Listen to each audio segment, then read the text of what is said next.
1, 2, 3, subscribe. 1, 2, 3, subscribe. 1, 2, 3, subscribe. Hello everybody, it's Big Mayonnaise back on the sandwich. We are continuing on where we left off last time we were fishing. Once again, got nobody to play with tonight. It's just me out here in the wilds. Don't mind me, I just gotta check to make sure my chat's working. And then we're gonna be diving into the gameplay here. We'll have to go and get that yacht first, or not yacht. We'll have to go and get that helicopter first things first. And maybe we'd be better off going to the wharf and seeing what fish we need. Alright. So there's that. There's this. Hello, hello, hello. Let's get after it, boys and girls.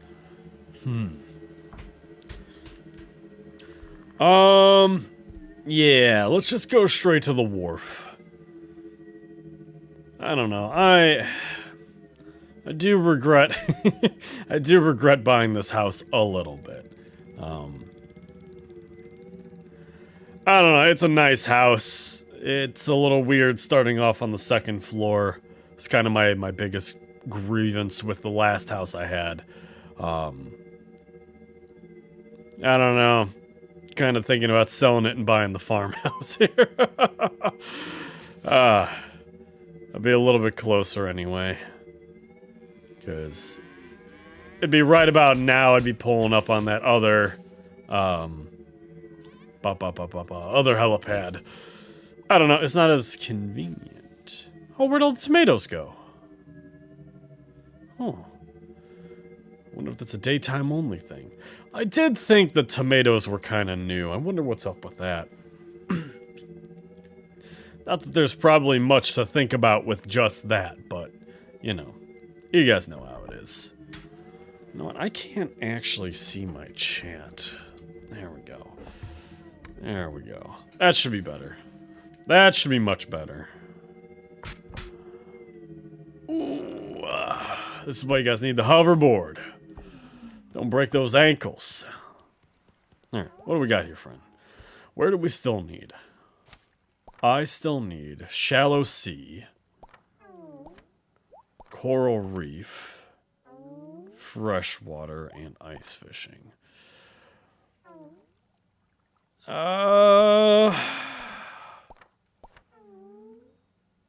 Yeah. Let's go back to the freshwater there. We'll keep fishing along there for now. I don't know. What do I want to talk about here tonight? Been a little while since I've done a solo stream here like this. I know I've done the racing stuff here and there, but, you know, that's more objective-based. This is more casual. This is more just me being out here doing my own thing. And, I guess that is my quote-unquote problem with doing these fishing streams, is that it's just me, and I have to find things to talk about, as often as I can. So, I guess what I'd like to talk about tonight, right? I've been thinking a lot about, like, the direction my channel is headed, and the things that I want to start doing on this channel. I'm starting to think about a whole new direction altogether. You know, the gaming videos, that was just kind of a crutch that I was doing for the time being. And I enjoy doing the gaming videos, I enjoy doing these playthroughs, but it's not... I can't get as passionate about those as I could something else, per se. Video Game Donkey has a really interesting model that I'd really like to kind of take after there, with reviewing games, but in a satirical manner. But a little bit more so than that, there's another YouTuber by the name of Dante Ravioli, who has some really interesting stuff out there. And I'd really like to start doing more things like Dante does. He does more like challenge-based stuff, but he'll take an entire game and compress it down to about 20 minutes. If not, he'll do like a full playthrough and kind of split it up. But that'll depend greatly on what he's doing. And I don't know, I kind of like the idea of doing like a full playthrough of a game in 20 minutes. But that would come down to more weekly content as opposed to daily content like I've been rolling out with here recently. So I'm not too sure what direction I want to go in. I don't think that's necessarily a bad idea. It takes a lot more pressure off of me to come up with a new video every day. And, you know, I can focus more on the editing and doing what I need to do to really polish out these videos. Whereas I could still do all the playthroughs and stuff on my own time here. Or not on my own time, but I could do them through, like, streaming, you know? But, I mean, Wobbly Life is always going to be a big thing for me. As long as they keep producing new content for it, it's going to be a big thing on my channel. That's what I'm best known for at this point in time, and it's what I have to keep being known for. And that's alright. I just wish I could get more of my more friends to join me on these games. Would be more convenient. But it is what it is, you know. And I'm happy enough just to be out here. Plus, the fishing in this game's not too bad. It's enjoyable for the most part. That is not, though. I do not enjoy that. Not a huge fan of all of that.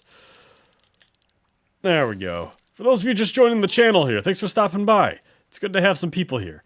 Helps break up the monotony a little bit of just sitting here and fishing, you know. But anyway, that's more the direction I'm thinking of going for my channel here. That's the toughest part of this.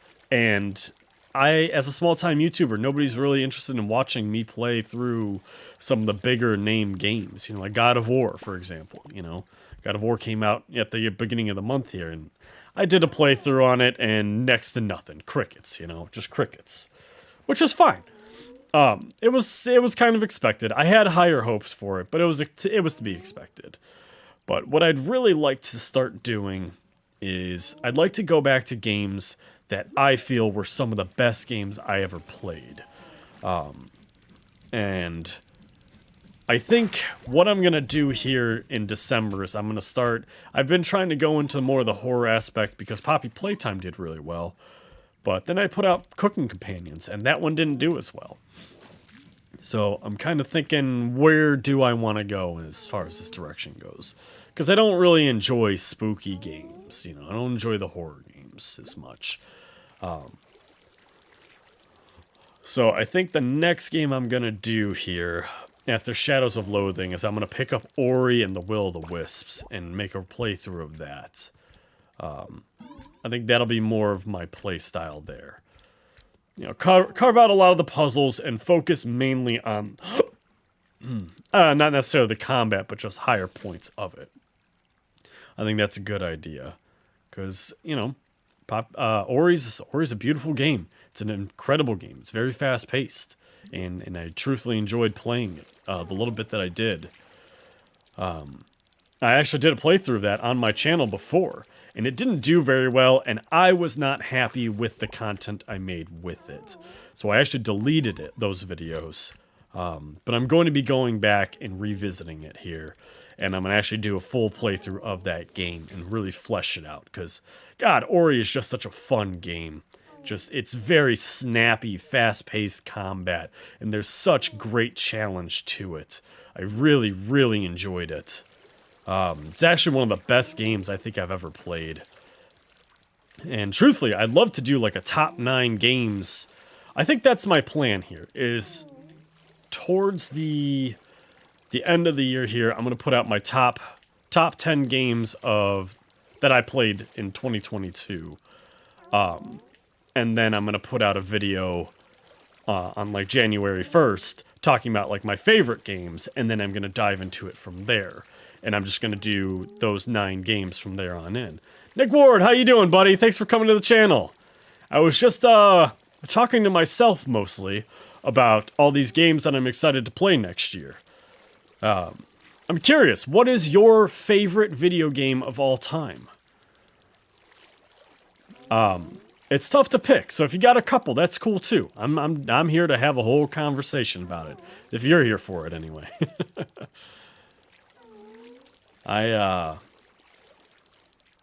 Games that I've played the most probably have to be either Spore or Civilization 5 or 6. It's kind of a toss-up between the two. Because I started playing Civilization 5 before Steam started counting play hours. So I had like 5,000 hours in Civilization 5 when they started counting. And then Civilization 6, I probably put just as much into it. I mean, there was days I played Civilization 6 for like 24 hours straight. Just absolutely loved that game. But if we're talking my absolute favorite game, that's a tough one. That is a tough one. I already have this one. Well, it's good money. It's good money. Well, you know what? If you guys haven't seen the wobbly fish, I guess I'll go ahead and hold that up for you guys there. He's a scary little guy. He's not the best looking fish, you know, but who is? But who is, you know? Oh, I missed the door. I would probably have to say my favorite game of all time. I did really, really like God of War 2018. It is probably just the perfect game in my opinion. They just did an amazing job with it overall. The story, the combat, you know, and on their first try with it too. You know, sure, God of War is not a new series, but they really took it all into a different direction, and they did an amazing job with it. Oh, come on. There we go. Slop that fish in there. But Shadow... So, this is a tough one here, because I played the pants off of Shadow of Mordor. I loved that game. I truly did. The Nemesis system in that game was so cool. The combat was just beautiful, and it was truthfully everything that I think Assassin's Creed could have been.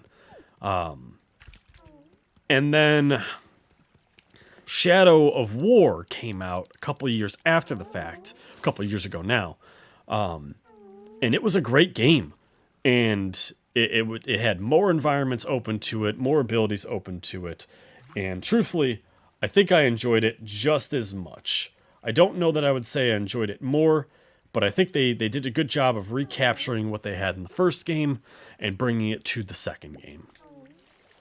There we go. But, like I said, I don't know that I would necessarily say... I don't know. That's a tough one. Games that I enjoyed playing the most, I think I would have to say it would be Shadow of Mordor or Shadow of War. Shadow of War had some really interesting cinematic set pieces to it, though. The sieging the castles, or the fortresses, was really, really cool.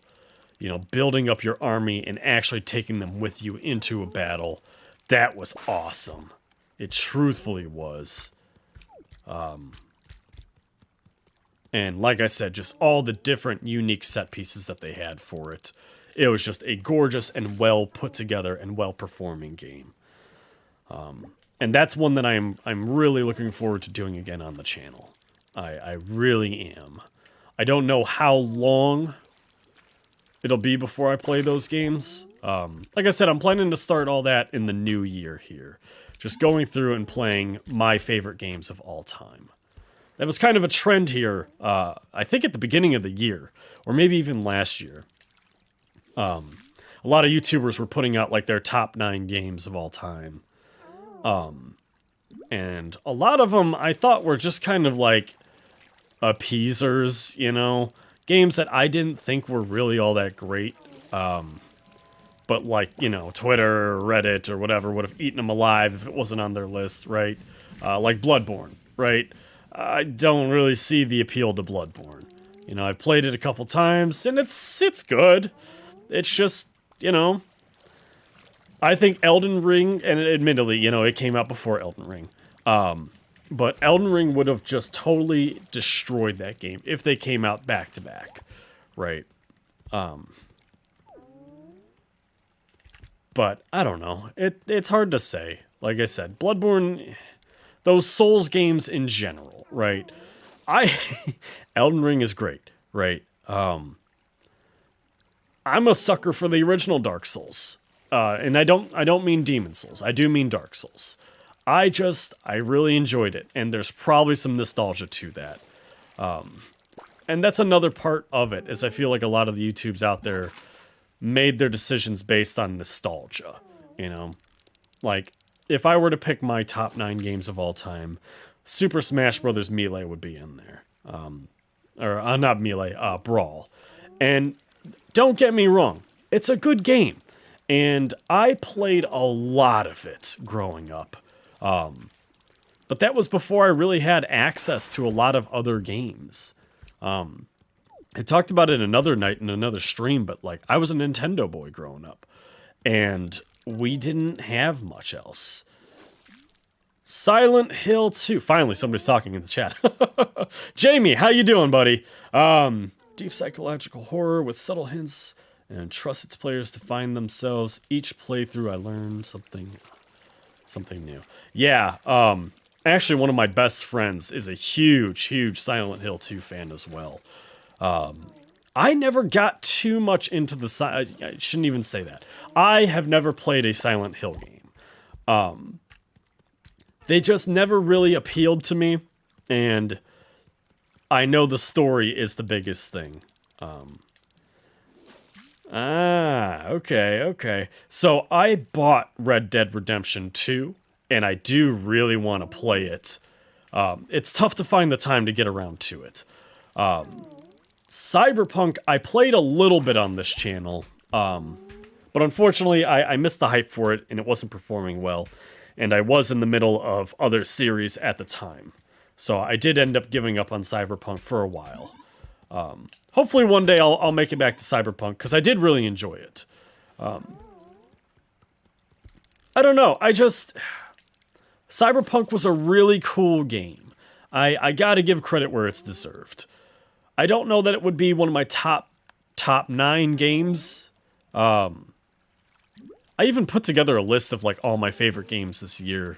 I did it last night when I was drunk, so... Virtual Holiday. I found the world to be super believable and found myself easily role-playing in its world. I heard that too. I heard a lot of the same opinion on that. That it's just it does a great job of immersing the player and really making you feel like you're part of the story. And all the characters are just natural. You know, no forced conversations or bromances or anything like that. You know, you're just in the game vibing with all the NPCs. What's my list? Tell you what, you give me just 1 second here to catch this fish. I'll pull my list up for you and I'll read it to you. How about that, Jamie? Just for you, buddy. But, here's the deal, okay? I'm gonna read you this list, and you gotta hit that subscribe button, okay? I got a goal here. I wanna hit 200 subscribers by the end of the weekend here. And I'm really close. I've been getting about 5 to 7 a day here. And, I'm so close. I'm at like 188 right now, I think it was. Okay, so here we go. My top 9 games of all time, okay? GTFO. Alright, GTFO is just... Hold on, I gotta do something smart here. I gotta do my brain power here.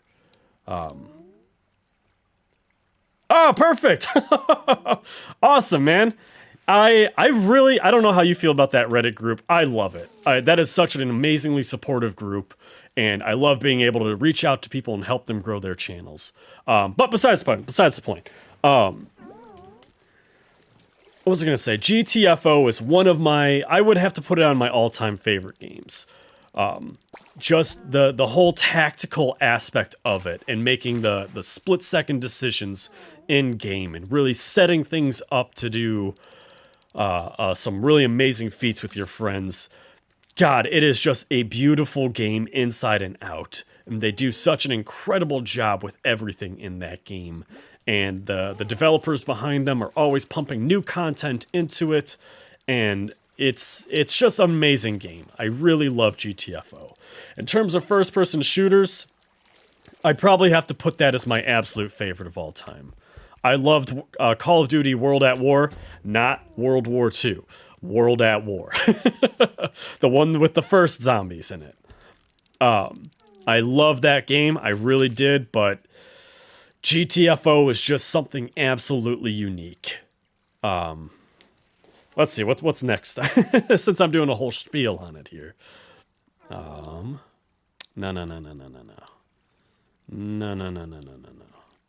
Okay, this'll work. I got it nice and crunched here. Another one I mentioned. I don't know how long you've been listening to my rant here, Jamie. But God of War 2018, they did. Oh yeah, and you know what, Jamie? I'm assuming since you're in the Let's Play group, you have your own channel. If you ever pick up GTFO, reach out to me. I am always looking for new people to play GTFO with. I absolutely love it. And my friends do not. So I'm always desperate for people to play with me on that one. But yeah, I if you like Siege, you'll love GTFO just as much. It's a great game. It's different. It is very different from Siege. But the core mentality is there.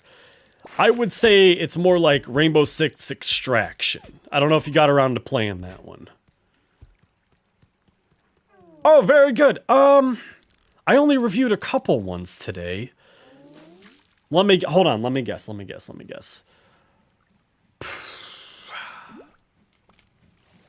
Oh, I'm trying to remember now. I'm on the spot. Oh, come on. Were you the... I'm sorry, I don't mean to offend you in any sort of way. Were you the guy making Battlefield music videos? I'm trying to think now. That was one guy I looked into today.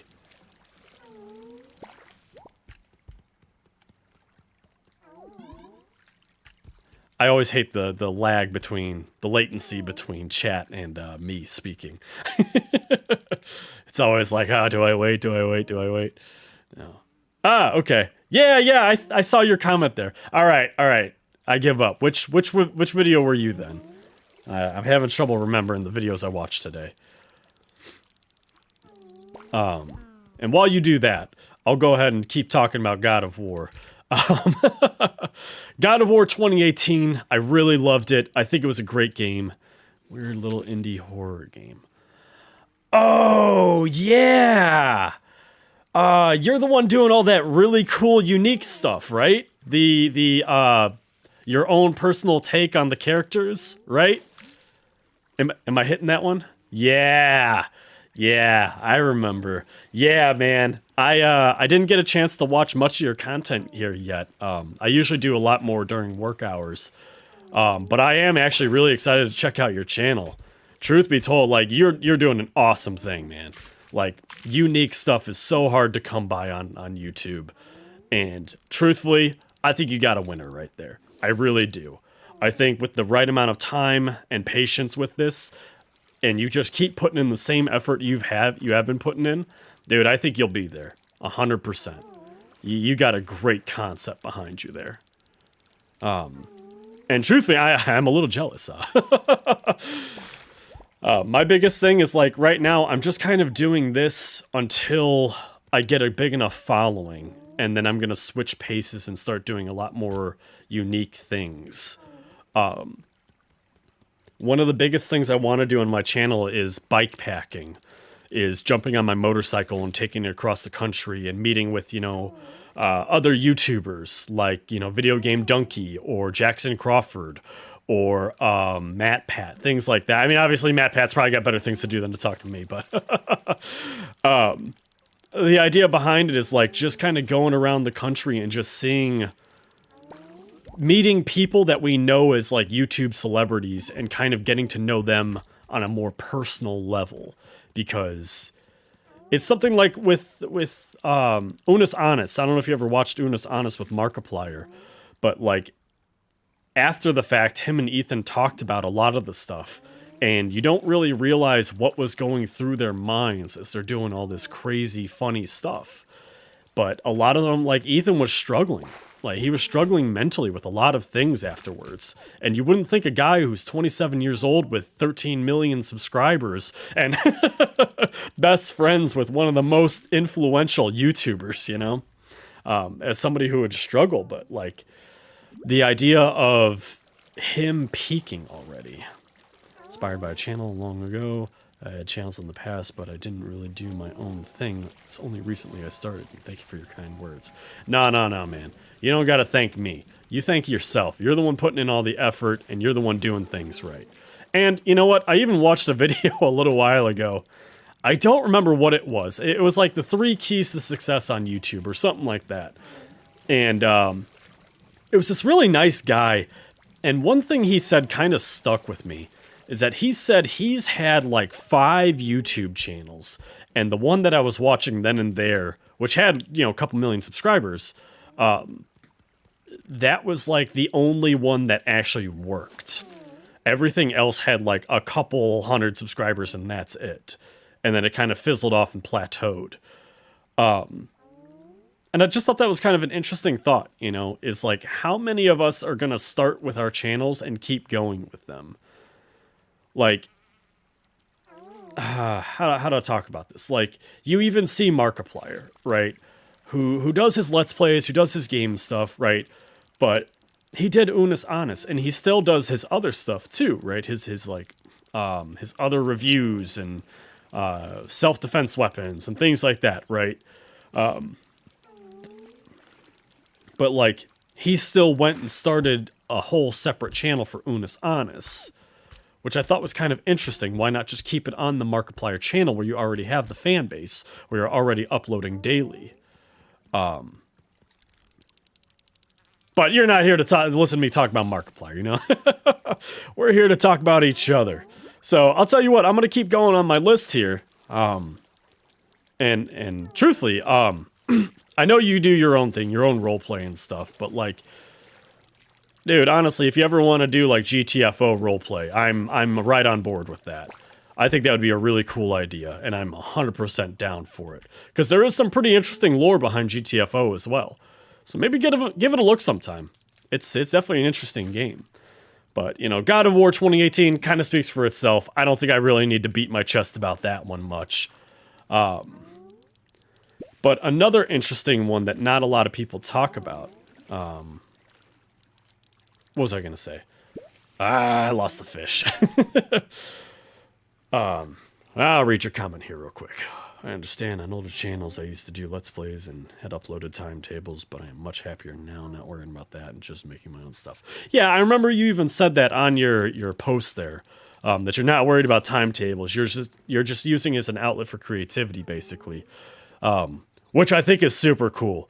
God, and I hope you don't take offense to this, but it's kind of like, you know, you're making video game fan fiction, but bringing it to life, you know? And I think that's actually pretty cool. It's really neat to see, like, a different person's take on the game. Because, you know, a lot of silent protagonists is, you know, kind of the norm these days. Especially a lot in indie horror games. You know, where maybe you have like a 1-bit or a 2-bit here, right? Even in Mortuary Assistant, which was wildly popular here.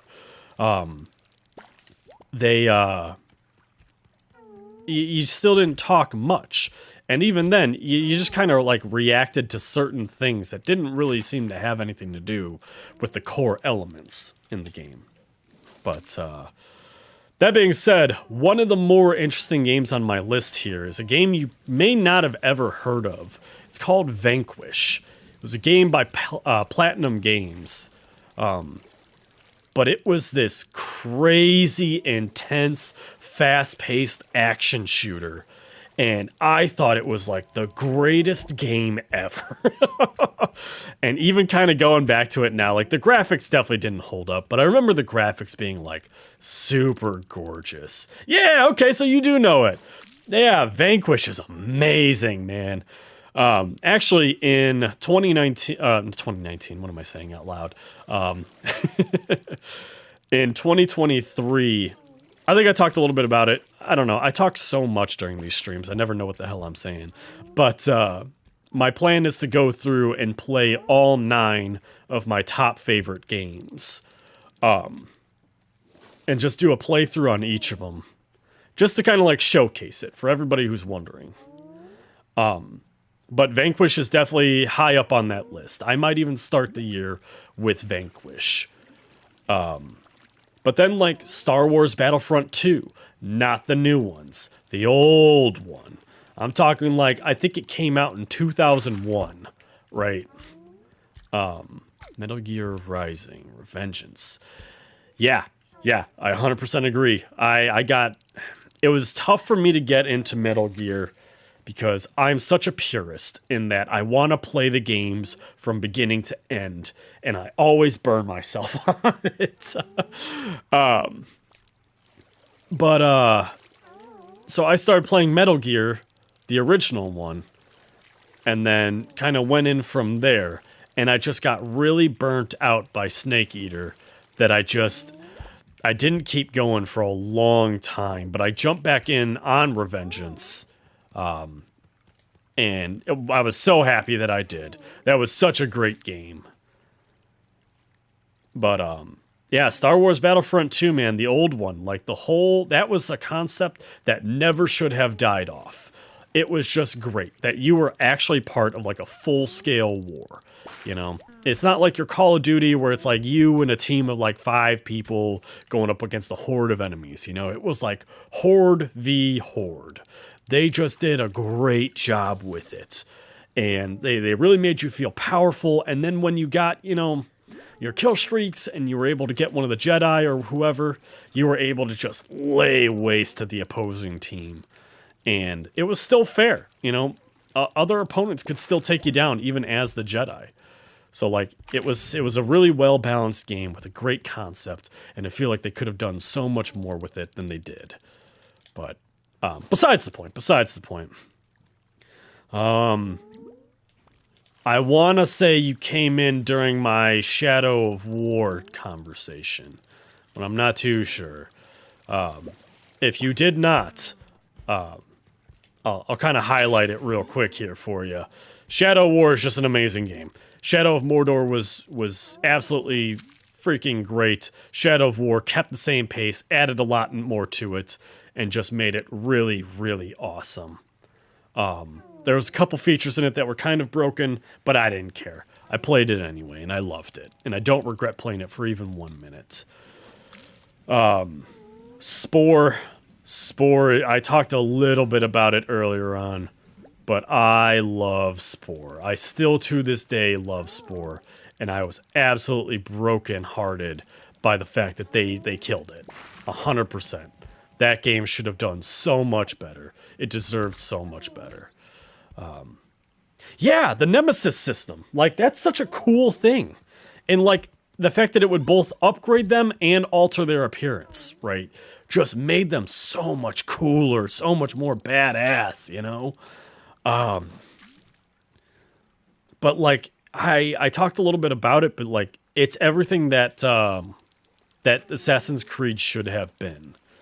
And honestly, I'm half tempted to put Assassin's Creed 2 on my list.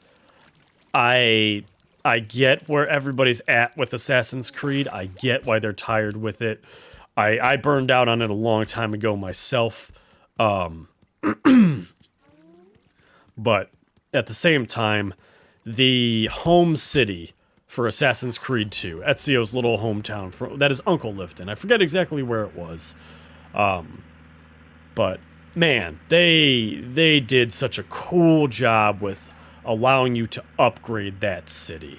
You know, putting in the effort paid off in the long haul for that. You know, you got better upgrades, better unlocks, things like that.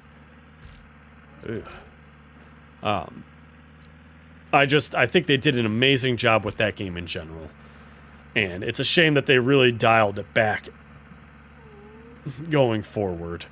Because even then, one of my favorite things, and I talk about it all the time, not just the home city for that game, but also that, how do I put this? When you would grab a weapon, you know, there was like 18 different weapons in the game, and every weapon had a different finisher, and you would have like 3 different finishers per weapon. And so you just had like this feeling of uniqueness every time you got in a fight. And then when they came back to Ezio after Brotherhood, they just started dialing it back. Like, I remember playing it, and Assassin's Creed Revelations, right, with old Ezio. All of a sudden, he didn't have any finishers anymore. It was like the same finisher, no matter what weapon you were using. Even, you know, the mace and the sword both had the same finishers. And I feel like it was just such a huge wasted opportunity there. Like, they really captured lightning with that game, and then they just let it all go. And it's upsetting to see that kind of stuff happen. But, kind of getting off of that, another one of my favorite games, and just to burn it down right now, Legend of Zelda Wind Waker, Mass Effect 1 and 2, you know, I'm combining them for this one. And I talked a little bit about Spore, but Spore was such a cool idea, and if they'd have fleshed that out, right, they could have made it so much more fun. If they'd have just, you know, set out with the base game, and I know that was the plan, was to set out with the base game and then just start elaborating, making the other stages of Spore more interesting as they go. They could have done some really awesome stuff with that game. And it is truthfully a shame that they did let that one fall off. It does really upset me that happened.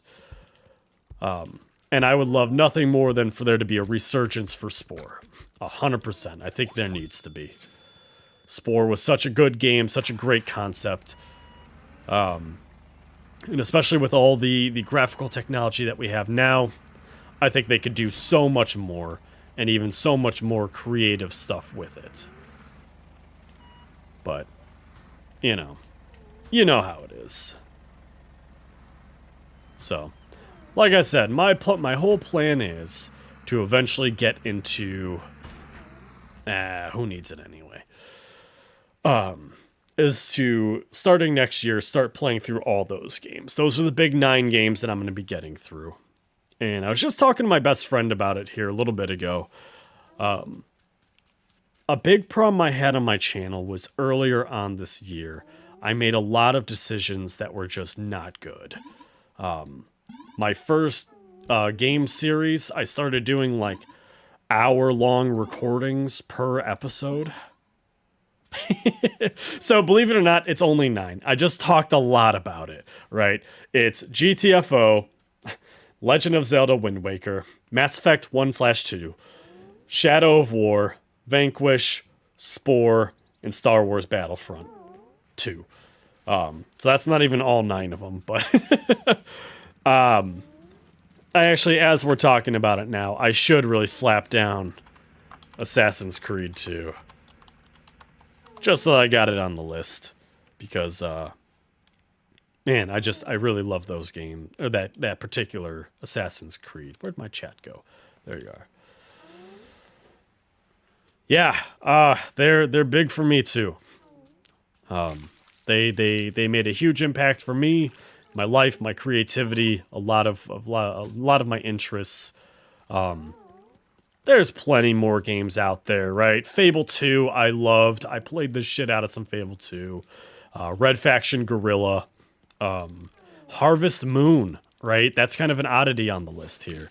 And I'm still debating whether I want to put that one in or not. But, like, I love life simulators. I think they're great. I really do. Especially the ones with the farming aspect to it. I really wish they would have done more with Stardew Valley. Which, hey, I'm actually curious. Have you heard about their newest game coming out? Haunted Chocolatier? I'm really curious about that one. I believe it's supposed to be coming out sometime next year. And I'm super excited for it. I think that's going to be a big game for a lot of people.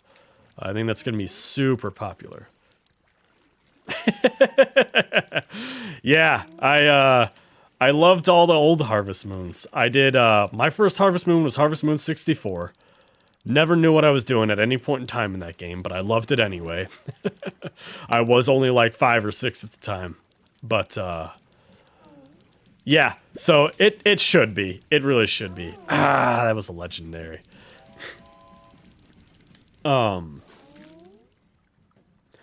I know the idea behind Chocolatier is that they want it to be a little bit more action-based, a little bit more exploration-based. Which I think is a cool idea. I really do. Because I was just having all these conversations with my best friend just a minute ago here. And, actually, I am a little bit curious about something now. I don't know. There's a couple. I've actually bought some games here. And they reminded me a lot of Stardew Valley. But now I'm wondering if they actually are by the same creator.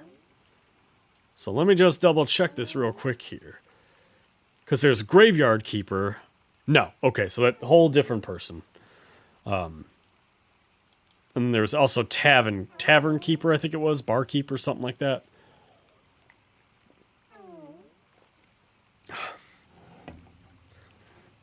Yeah, I don't know. I'm just really excited for those games. I forgot my I forgot my my moving van. Yeah, they, and you know what? To talk about Stardew Valley a little bit more, they did. But what I would have liked to have seen, they did a lot of little updates, you know, little things like more fish or more, excuse me, more craftables, things like that, which is cool. You know, it's good to have that kind of stuff. What I would like to see it become is, I loved Rune Factory, the original one. Rune Factory 1 and 2 were great games. And I think it would be really cool to see Stardew Valley lean a little bit more into that. I really love the idea of, like, small country on the edge of a greater nation, and then that greater nation wants to attack. You know, I think that's a really cool idea, and I think that's something that Rune Factory has done really well. It's just the sense of impending doom, just right on the border. Oh, there we go. Oh, there we go. I don't know. I think my biggest thing for Stardew Valley that I would have liked to have seen is if they would have put up more towns around you. You know, just little places that you could have gone, you know, just the same size as the main area, the main town of Stardew Valley. I think that would have been really cool. Yeah, well, I don't know. Which one was Tides of Destiny? Now I gotta look. You got me looking for stuff here. Oh, no. Where'd it go? There we go. We're back. I don't remember. I know all of them had names. Factory Tides of Destiny.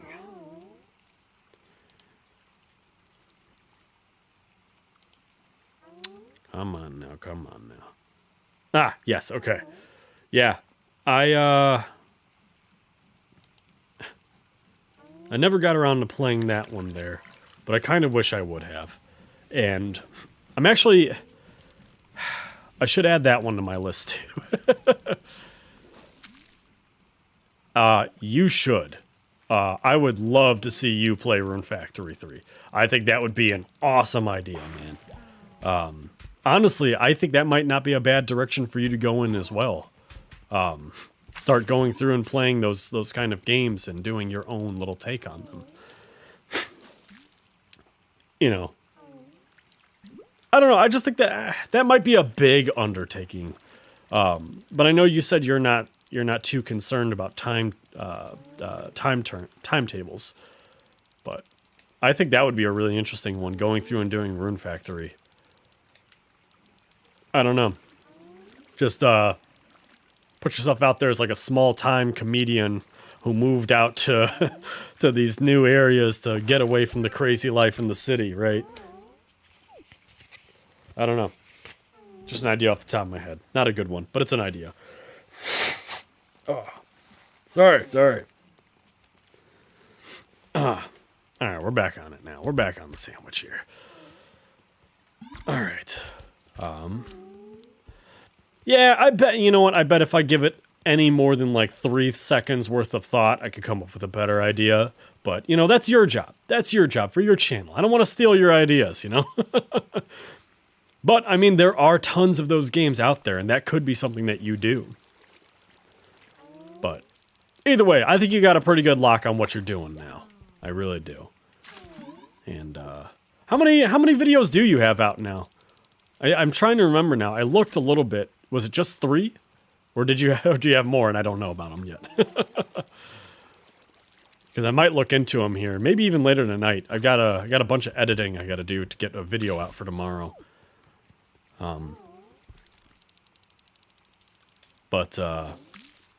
Yeah, I think I'd really like to go back and replay Rune Factory again. I gotta find a not emulator so I can play that. Excuse me.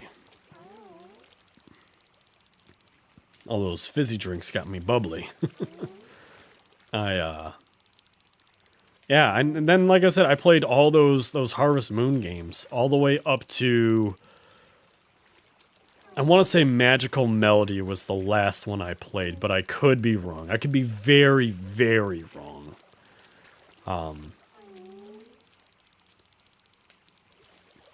But yeah, then I kind of got into some more of the other ones, like Stardew Valley, for example. Another wobbly fish. I've caught 3 wobbly fish before I caught one of the others. Just 3 video game related. Also creating ambient sound designs.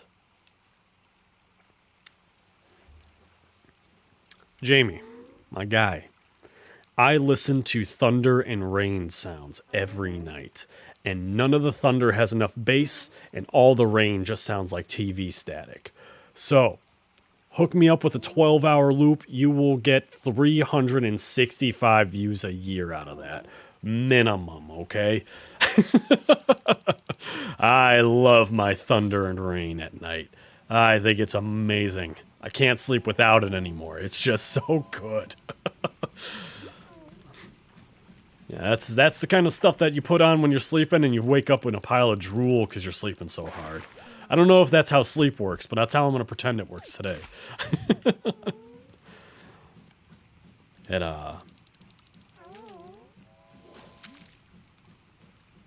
what was I going to say now? What did I want to say now? Did you have a chance to review my video? I don't remember now if you left a comment or not. I posted one of mine. It's one of the videos that I feel I did a really good job on. New of the game, Phoenix Wright. Is that the attorney game? Is that the one I'm thinking of?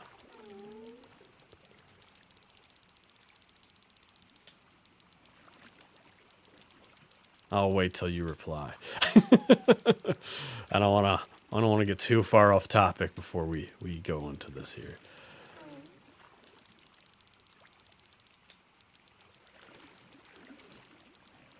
But if you don't reply soon, I'm just going to keep talking. You know, I got a channel to upkeep here. I got 3 other concurrent viewers I got to work on here. Oh, there we go. Oh, just a pike? All that work for a pike? Yep, there's a really good jazz music track, huh? Ooh. Yeah, go ahead, drop that link. I might just be interested in that. I might just love that. There's a, it's nothing too fancy, but, somebody did, they took like all the relaxing, slow-paced, Legend of Zelda music and they put it over with some rain and a campfire. And I was like, oh, that puts me in my zone. That is my zen right there. Yeah, I mean, like I said, there's one video I've got now that's pretty good with the thunder and rain, but I'm always open to more stuff. I'm starting to think maybe the music in the background might not be a bad idea. I tend to think that it's just going to end up being a little too much, but I haven't exactly tried it either. Plus, I don't know, so I've got this crazy job, right? And it would take me forever to explain it to you. But the ins and outs of it are, I get a lot of sleep at work, right? I get a lot of rest at work. I work very hard for the most part, but there is a lot of downtime. Work a 10-hour shift, and I usually only work about 2, maybe 3 hours out of the day. But with that being said, it sounds so weird to say it. I can't sleep at work unless I'm listening to like a YouTube video. So it may not be such a bad idea to try out the jazz music in the background. But I'll have to give that a try here sometime. Probably not tonight, maybe tomorrow night. Because I'm going to be up pretty late here tonight working on a bunch of stuff. I got to do some more shorts here too. I didn't do any shorts today. And I definitely meant to. Oh.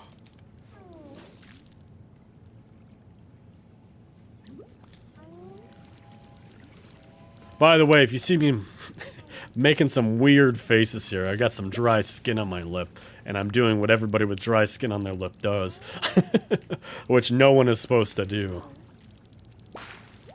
No, so I have been doing... What I'm doing now is something new. I haven't done much streaming, period. I started doing streams a little bit ago, and I've seen it help my channel a lot. So I've been doing the streams here to kind of help bring people in. It's games that maybe I wouldn't normally do a playthrough on, or games that I just play with friends. I'll just do a stream with that. But to answer your actual question, what I do is I take my older videos, what I'm doing now, and I'm clipping out what I feel are the best jokes from that video, and I just make a little short out of it. And then I'm uploading just that joke with the link to the video in the description.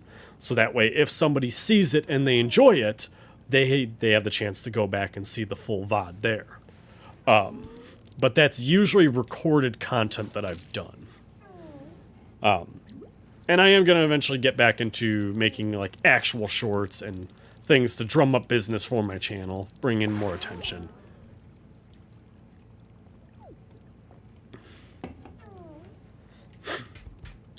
And honestly, in the Reddit that we're in, excuse me, I actually posed a question about it. Yeah, it makes sense, you know. I wouldn't say it's smart. I would say it makes sense. It makes a lot of sense. Almost too much sense. And I kind of talked about it earlier with somebody else, is that if you're a small-time YouTuber, you have to do shorts. Because no one is going to sit here and watch, you know, Big Mayonnaise play God of War Ragnarok, right? They're just not going to. Not when Jacksepticeye got the game a day early and is playing it on the PS5, and, you know, he's got, you know, millions of followers, all who just want to watch him play it, right? And at that, he's pumping out 2 hours an episode, and let's be honest, Jacksepticeye, way better YouTuber than most people, you know? He's just gonna put out a better video than anybody. That's just hands down how it is. But besides the point, nobody's gonna watch us play these games unless they have a reason to. Unless they have a 30-second free sample of a video. Then they'll say, okay, this is kind of funny. I like this guy's humor. I'll check out the full video. So then they come back to the full video, and they might stay on for the full series then. It's just, it's chum in the waters is all it is. You know, it's the free sample outside of the food court mall, you know. It costs next to nothing. It takes like 5 minutes to put together a halfway decent short. And ultimately, it can make a massive impact. I've been getting a lot of traffic on my channel here this month. Not too sure why. Not gonna fight it. Actually, Jamie, at the beginning of this month, I had 98 subscribers. Maybe even less. Maybe around 90. And I remember even thinking, I really want to hit 100 subscribers before God of War Ragnarok drops on November 9th. Because I think that would have helped. I thought that would have helped me. And I've just kind of blown up here this month, and it was not because of God of War Ragnarok. It's because of Wobbly Life. Wobbly Life has just performed really well for me. So I'm going to keep playing it. Yes, I am. I am very happy about it. It's nice to finally see some progress on the channel. I've gotten more subs this month alone, this month of November alone, than I have in 6 months. So it's been really good. And I talk about it a lot, but if you ever get a chance and you watch my first video on this channel, which is Halo Combat Evolved. I played it with my buddy Tyler. Not good. Not good, Jamie. Awful, awful content. And compared to Burgers on the Beach, I think I have made a serious, serious improvement. And that's something that's kind of hard to explain on the subreddit there. But I really hit the ground running here. I posted the first couple videos, and just like that, I immediately saw what needed to change, what needed to be done, and where I need to go. And it's an experience thing, you know? Part of it is I had a hard time being myself around just the camera. So it was easier for me to do group content. And I did that for a while till I got more comfortable with this. And then I started doing solo content because I realized I'm the weak link right now. I need to be better. So I started doing solo content to improve, and then I went back to group content, which actually was Wobbly Life here, and all of a sudden my content was so much better. And it took a couple months, maybe about 4 or 5 months, to get to that point. And then I started doing more Let's Plays. I started doing more content. I started updating regularly. I started putting in the effort. And first channel I did with a friend, we really liked 2 best friends channels, so we did something similar. I remember leaving a fan on, and it was bad. Yeah, God. Okay, so let's have this discussion. I technically started recording back in 2000, I'd say 2020, maybe 2021. Remember how fun it was and exciting it was to build something. Exactly. That's exactly it. And I talk about it a lot on this channel. One thing I'm very big about is I love watching people get better. I love watching people reach their true potential and angle their lives in a way that's going to make them happiest. And that's kind of what YouTube is for me, is that it's really cool to build something, to create something, and to have people enjoy it. You know, it's like cooking a meal. You cook a really good meal, and everybody says how good it is. It's that sense of pride that you have, that you were able to make something that so many people were both willing to try and ended up enjoying. And it's great. Where was I? When I first started recording, I was in a room that was 6 feet by 8 feet. Very small, right? It was not a big room. You know what? 8 by 10. I take that back. It was an 8 by 10 room. Still, very small, 80 square feet. And I shared that room with my wife's guinea pig. Now, the interesting thing here, Jamie, I am allergic to guinea pigs. So, and my wife was terrible about cleaning up after that thing. So I was just sitting in this room full of dander and allergens. And there was this little pig in the background just making its little squeaky pig sounds. Yeah. And so I could only record for like 20, 30 minutes at a time before my nose would start going. Right? It'd start getting stuffy. It'd start having that drip down the back of my throat, right? It was just awful, man. And, yeah. And so that's what I recorded with. And here's the cool thing about, small rooms. They have a lot of acoustic reverb to them. Yeah, see? You get it. You get it. I'm a little allergic to cats, too. We have a cat, though, so I just have to deal with it. Otherwise, my wife will leave me. You know how it is, I'm sure. But yeah, so I had awful acoustics, and my computer at the time. Do you know what graphics card my computer had? I had an NVIDIA 765 card. That is the bare minimum graphics card you need to play most games. Like some games, like Elden Ring, Cyberpunk, you just can't even play them on it. And that was the thing, is after a while, like I just couldn't play games on it. Like I could barely record on my computer.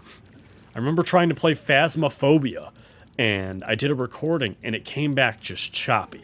I'm talking like 1 frame a minute, it was bad.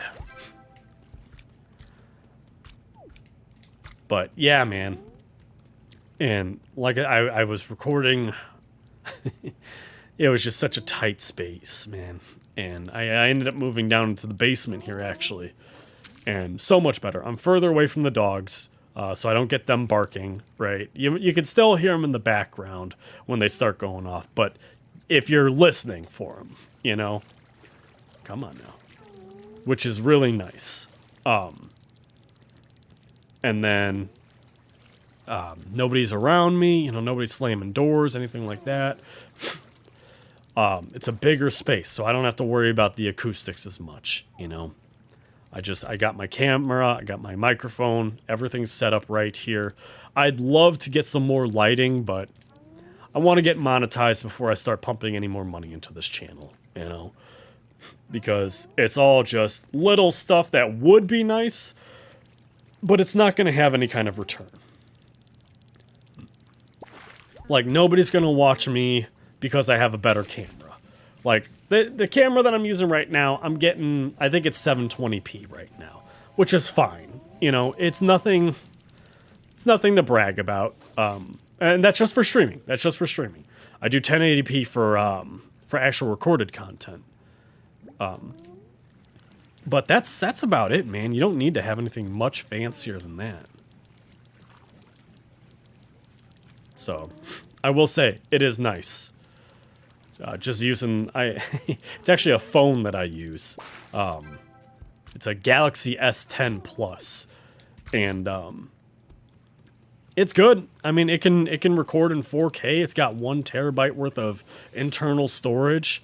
I run a USB-C cable to it, so I can, I got some pretty good transfer speeds.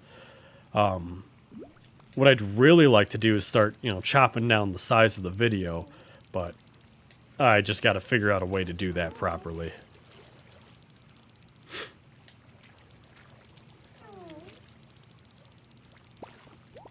There we go.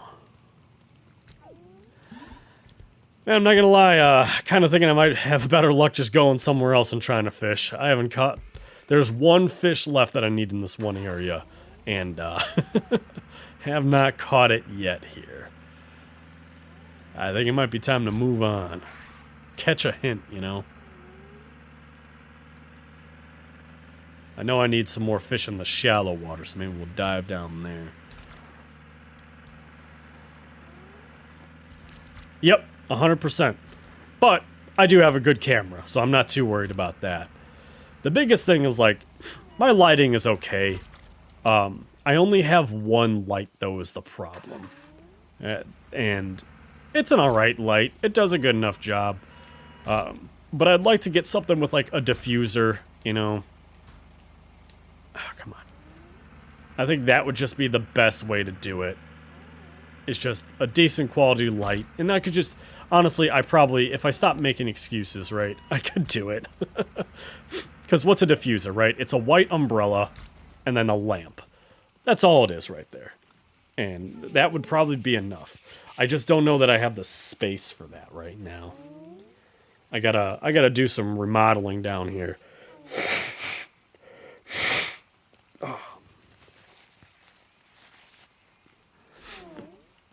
You know what's funny, Jamie? Is I blow my nose and I throw the Kleenex over here. The trash can is right here. I have to start throwing it to the left instead of the right. That's all I have to do. I don't know what's wrong with me.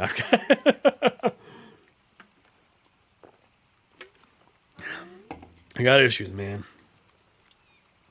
Yes, I think that's the biggest thing that not a lot of people realize getting into this. Is, sure, like a tight space, it's nice for like acoustics and everything. Because it's easier to soundproof that, you know? And that'll make the biggest difference, honestly, is if I go and watch a video and the mic quality is good, I'll stay on that video, you know? But if I go to a video and they got some real grainy audio to it, like, I'll probably end up only watching a bit. You know, microphone quality is probably the most important thing to me. Because truthfully, I only watch most videos in like 480p. So, I don't need great, you know, graphics out of anybody. Because even like the Jacksepticeye stuff, you know, stuff that I really enjoy watching, I generally, unless it's a game that I really want to see in 1080p or 4K, right? I generally will just watch it in 480p because it's just, number one, if I have to download it, right, then yeah, I've got it's a smaller space for it. Or not smaller space, smaller download size. Takes up less space on my phone. But yeah, I got a little way off topic there. But yeah, I mean, just the amount of space. Like, I'm probably, if I measured around, I think I'm probably looking at, what would this be? That would be about 6 feet, 8 feet. Yeah, so I'm probably taking up probably a good 50 square feet just right here. People don't know. It takes several different skills. Yeah. Yeah. To get a little personal here with you, Jamie, my wife, for a long time doing this YouTube thing, thought that this was just me using it as an excuse to play video games. And I said, I wish that were true, man. Like, I wish I was just playing video games. Like, this is streaming is the easy part, you know? Streaming is a day off for me. I mean, just putting in all the editing and stuff, like, that is well, actually, I don't need to go anywhere. The editing takes the most time. And, you know, especially for your content. Like, your content, it takes so much more.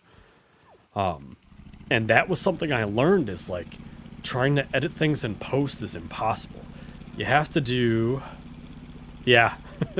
It's the most important part of the process, yet it's also the easiest part, you know? And that was something I was actually explaining to my wife the other day, is like, if I play a video game for 1 hour, even if I don't edit the video at all, I still have to re-watch it. So now we're talking 2 hours right there. Then I have to make a thumbnail, probably about 20 minutes, right? I have to do the upload, 3.5 hours, right? Getting all the right tags, getting all the right information, description, right? You know, even just a 1 hour video, you just put it up, no editing, almost little to no effort, still takes you probably about 4 hours, right?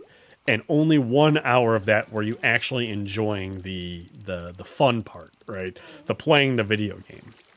And that's the part that really sucks. Playing a game by yourself is great. Playing a game and trying to make content out of it, you lose a lot of touch with the game. And it doesn't impact you the same. And it is upsetting. It is upsetting. Games that you would normally love playing, all of a sudden you just have such a hard time playing them. And you might even get down on yourself because, you know, it's not your type of content, right? Mass Effect, right? I talked a little bit about how Mass Effect's one of my favorite games.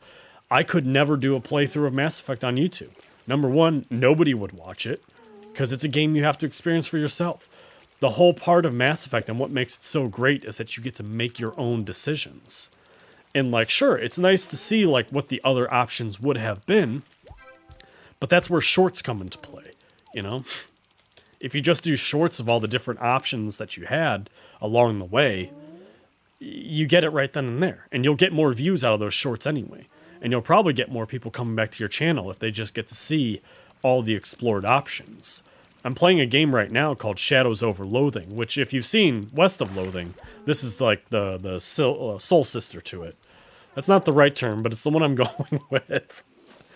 But that's something I've thought about a lot is maybe that's what I should be focusing on in this game is I should just do a playthrough of it and record all the different options and decisions that I make and then come back and do shorts with everything. That way anybody who, you know, was at least curious what the other options are, they can see it right then and there and only have to watch like a 30-second clip as opposed to watching an entire playthrough hoping to see the part that they want. So, I don't know. That's kind of the idea I've been having with that series, but at the same time, I love the game. And I like doing the series, so I think I'm going to keep going with it anyway. Oh, man, I'm getting tired. I guess I got an hour and a half left. That's not too bad. That's not too bad. I say that, but I got on way later than I wanted to.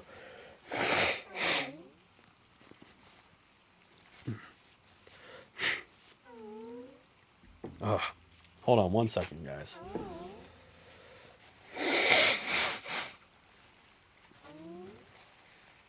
Oh, that's better. That's better. I don't know if you saw, Jamie. I threw one over here and threw the other one over there.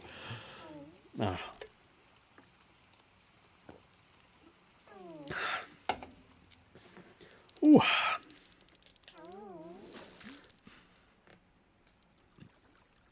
There we go. You know what? I'm going to turn the boat a little bit here. I kind of feel like fishing towards the mountain. I want to get a good view. There we go.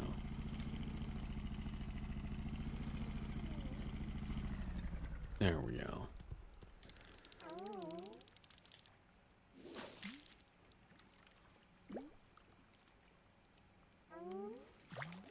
Oh, I missed my fish. I was looking away. You know, this is something I'd actually really love to do in real life. Just fishing in a fjord like this would be awesome. I mean, this isn't a fjord, but I think that would be a really cool thing.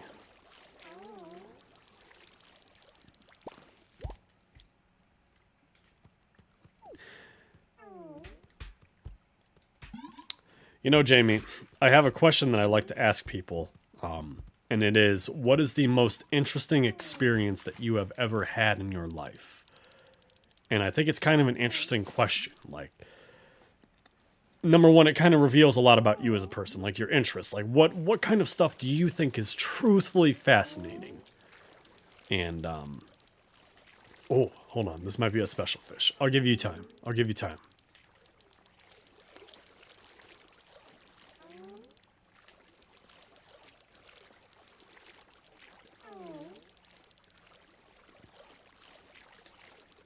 Oh, come on.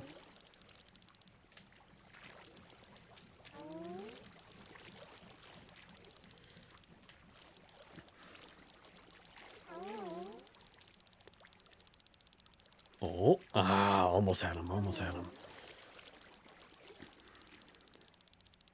Oh. Oh. Yeah, but, oh. Oh.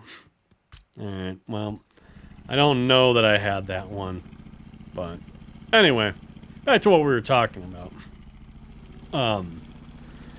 I don't know. I think that's one of the more interesting things that people don't talk. I don't want to say interesting. I think that's one of the more crazy things we don't talk about. Very out there and strange, but it is interesting and one that I can't really explain. Jamie, you don't have to explain anything. All right. What interests you is not necessarily going to interest everybody else, nor do they need to understand why it is so interesting to you. Your interests are your own, and your life is your own.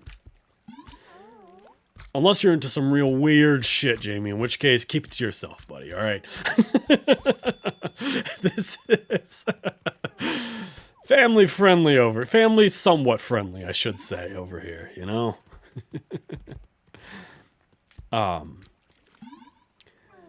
It's, so for me, right?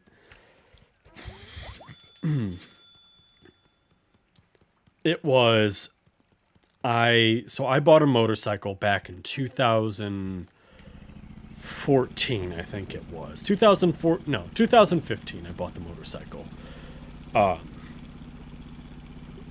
And it was towards the end of the year. It was in late October. It was going to be my last ride of the year. I took my motorcycle and I rode it all the way. So I'm from Northwest Indiana, and I rode it all the way down to Kentucky, out by Mammoth Caves, if you know where that's at. There was a little state park there that I parked up at, and I found this like beautiful little like lakeside area, and I did some bushcraft there. You know, I built a little shelter. And I just set up for a couple days. You know, I caught my own fish. I ate my own fish. You know, cooked everything right then and there. And I just kind of sat out there. You know, the leaves were changing colors, so the ride out there was gorgeous. And the cool thing about camping in the fall is that there's no bugs. There's no humidity. There's no heat. You could keep yourself warm with just a campfire and some heavy clothing. And even just getting up and moving around, like that's the cool thing about bushcraft that nobody talks about, is that you're able to just move around, put in some work, and keep yourself warm while doing it. So it was just this really cool, just kind of living out on the land kind of thing. Just me, you know, nobody else around me, and it was just amazing. And that was just the most interesting experience to me. Was just kind of finally being at peace, you know, just nothing to stress me out. Everything that I needed just kind of fell into place, you know. I had a good fire. I found plenty of good wood to work with and burn. I caught good fish and everything, yeah. Let's see. Okay, hold on. Now I gotta oh, my fish! My fish! Hold on. Hold on, Jamie. I promise I'm going to get back to you here in a minute.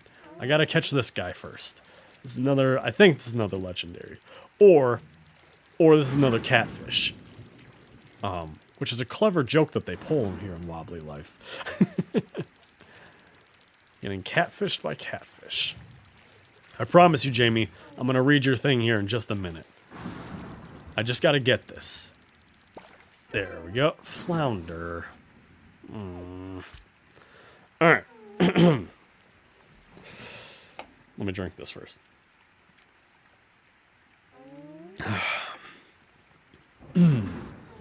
Got very sick.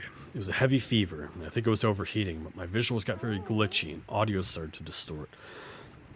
That experience stuck with me because it was like a video game breaking.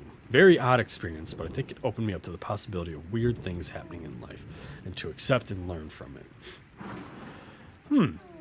That is kind of an interesting thing. I myself am a sucker for visuals. I really am. One of my favorite things is like mirror rooms, right? I love mirror rooms.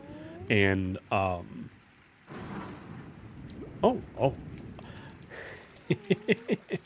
You know what's crazy, actually? A couple of streams ago, I should read the rest of your comment first. Hold on.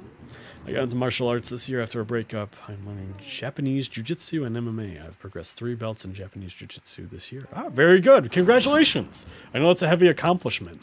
I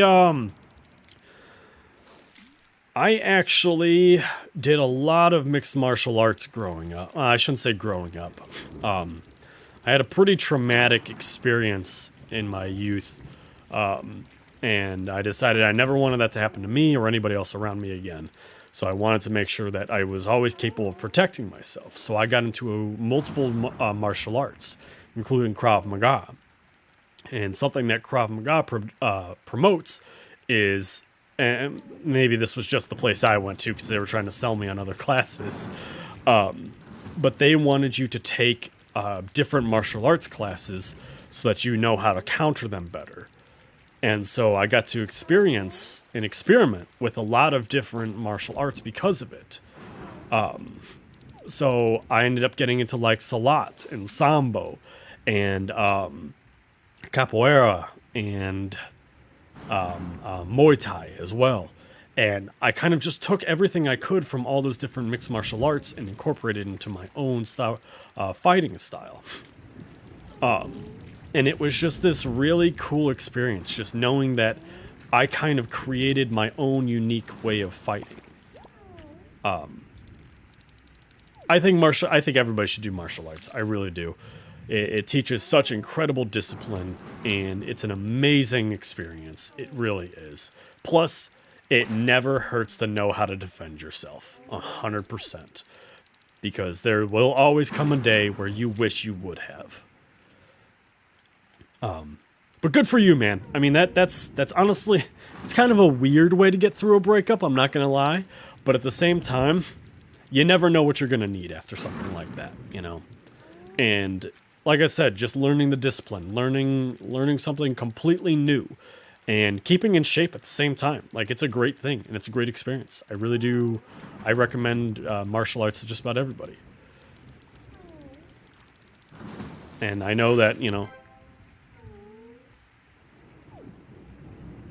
you like how I just casually caught this big-ass tuna?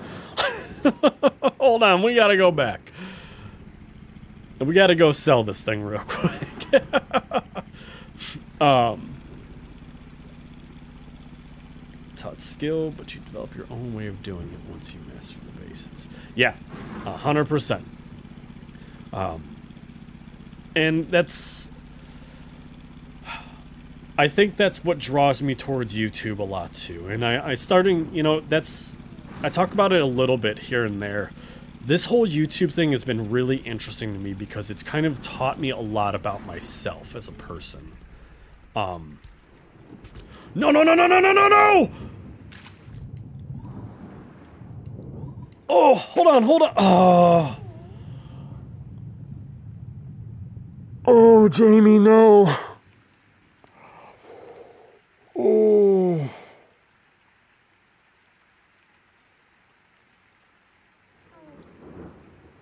Not the tuna.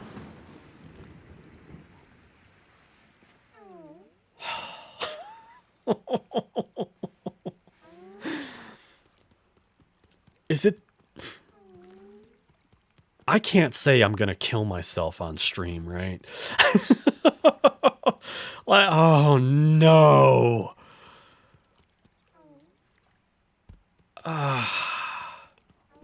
Let's just see. Maybe all I had to do was catch it. Maybe I didn't have to sell it.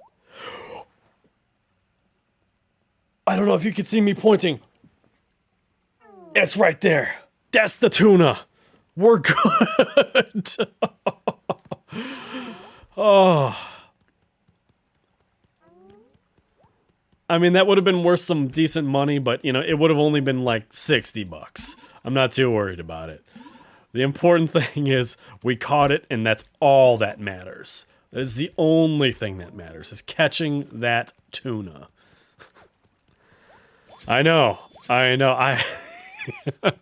My first thought was, I don't know how to tell Jamie that I'm stopping the stream now.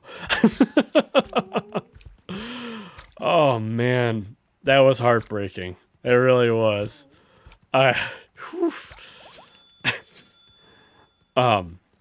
Anyway. But that's something, so getting back to what I was saying about YouTube, right? Is that something that really draws me to it? And something that I'm learning about myself is that And YouTube is doing a really good job of like showing me things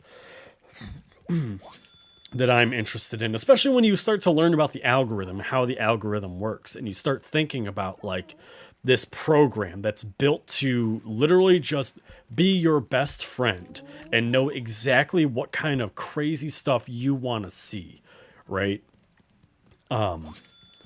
It kind of comes down to like, if you start thinking about that for yourself, right? Like if I like this, this, and this, what are the three things it has in common, right? Like YouTube, bike packing, and mixed martial arts. What do they have in common, right? It's the ability to just do what I want, right? It's the ability to just start with something, learn the basics, learn the basic premise of everything, and then just kind of do my own style with it. And then for it to be enjoyed by other people and to be something a little bit more impressive, you know? I like to wow people. I like to entertain. I like to do crazy, interesting things. I don't like to do basic stuff, you know? And that was kind of interesting. I never really thought of it as that, as like tags, right? Like tags in real life. Like things that we see in videos have tags, right? But things in real life have those too. And if we start looking at the common denominator of all these different things that we do, what are the things that interest us most? And so that's kind of why I like asking people what the most interesting thing they've ever seen, done, or heard, or whatever, right? Or the most interesting thing they ever experienced, right? Because it kind of says a lot about the person right then and there. Is like, let's talk about Pandora Radio, right? Excuse me. That was something I really liked about Pandora, is that it allowed you to seed your favorite songs into a channel, into a radio station. And from there, it would just find music that had similar tags. And so you could kind of create your own unique radio station depending on your moods and things like that, just by implementing your favorite songs. And that's something I wish Steam would do. I think that would be a really cool thing, is if Steam would let you pick your like top 9 favorite games, right? And then you were able to highlight the tags in those games and, you know, kind of rank them. And then Steam could make recommendations on games based on your actual favorite games, not just the games that you've played a lot, right? Because like I said, I played Civilization a lot. Is it in my top 9 favorite games? No. But I keep getting recommended like strategy games, which I enjoy. But truthfully, I love base building survival crafting with an action to it, you know? I think Fallout 4 was a flawed masterpiece. I think it could have been so great. Trevor Watkins, thanks for stopping by the channel, buddy. Thanks for coming out. I was just talking to my buddy here, Jamie, about my idea for Steam and how Steam should start allowing you to pick your favorite games so that it can more accurately recommend games to you. I think that's a really cool concept. So, fun fact, I played Fallout 3, fucking loved it. Played Fallout 4, fucking loved it, right? Everyone says Fallout New Vegas is the best Fallout, right? I can believe it, having heard about it, having seen some stuff on it, right? Never played it. I own 3 copies of Fallout New Vegas. 2 for the Xbox 360 and 1 on Steam. And I have to get around to playing it sometime. I think it could very easily be in my top 9. But I have to play it first. Something else. Mass Effect 3, and I really should I should just start calling it the Mass Effect trilogy. Mass Effect 3 had this really interesting concept Hold on. Let me read your thing first. I fell in love with Fallout 3 straight away. I started to learn how to mod because of that game. I actually only ever did one mod, and I would love to start getting into modding. Actually, something I'm really interested in doing here soon is cooking simulator. I think so. There's a mod out there that allows for a co-op mode so that you can play cooking simulator with a friend. And I think that is an incredibly awesome idea. And I am super excited to do that. I just got to find the right person to do it with. And I'm not too sure who I want to do it with yet. If you go through and watch any more of my content, you'll see some of the people I record with. I might... Abby is probably my favorite person to record with. Just shy behind them is Tyler Triumph, who's a great guy. But he's wildly unreliable for recordings. And then close to him is Cousin Nick. Cousin Nick is great. He's just very new to content creation. I shouldn't even say content creation. Recording. He doesn't do content creation. He just does these with me. But I think Jesse would also be a good one. Jesse's quiet, but he really tries to... He's hyper-focused in games. And he kind of helps keep me on track in a lot of ways. And we have fun when we do things like that. So I think that might be a good one there. So I'll have to see that when we get to it. But besides the point, where was I going? Ah, yes, Mass Effect 3. They had this awesome idea that I think more games should get into. In a lot of games, you find new equipment, or you upgrade equipment, or you get new mods, and you have to change your play style for it, right? Mass Effect 3 just had a bunch of different guns, and there was no real stats behind it, nothing to upgrade. It was just a different way to shoot. And I think that was a really cool thing that they did, because you could change your playstyle vastly, or custom tailor it to your own unique playstyle based on the weapons that you chose to bring with you. And I think that was brilliant. I really do. And I don't want to say... Andromeda really had some issues, especially with their weapon craft. I really hated Andromeda's weapon craft. It was a good game. It was a good game once it got fixed. But their weapon crafting system, it was just total bullshit. And I don't know how it ever made it past, like, the concept stage, let alone made it into the game. But besides the point, they did have a good idea for the loadout, where you basically just get to pick whatever guns you want. Doesn't matter. You can have, like, freaking 4 different shotguns on you, but you only have a certain amount of ammo for shotguns. And on top of that, certain weapons weigh more than others, and then the more weight you have, the higher your cooldowns for your abilities. And I think that was a really cool kind of like balancing act that you had to pull off. Is like, sure, you can have more guns and have them all be powerful, but you're going to have less ammo for them, and you won't be able to do more of your biotic abilities, which is a really cool thing to have. But if you're playing the soldier class and you don't really use biotics anyways, you know, might work out.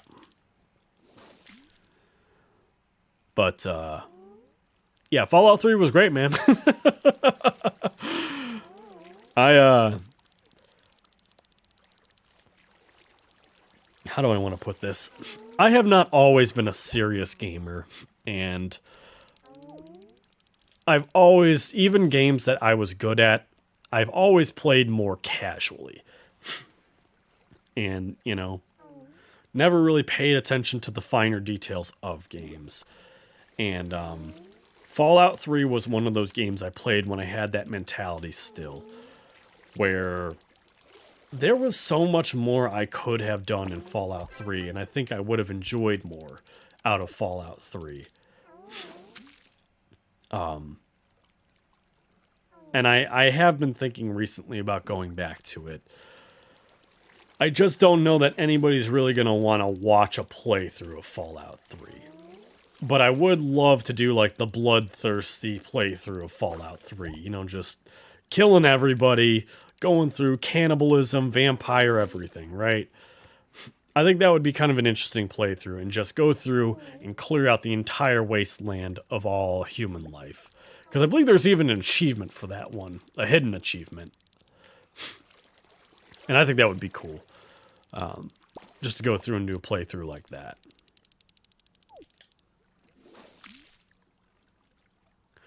Yeah, you're not wrong. I don't know. I'm hesitant to make...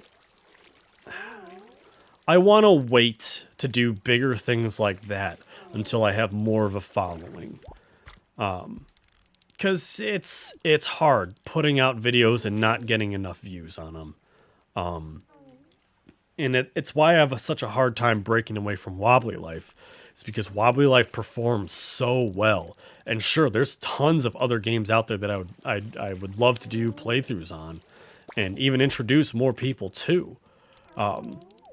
But Wobbly Life is just such a key player for my channel. I have such a hard time walking away from it. And, you know, a couple people had some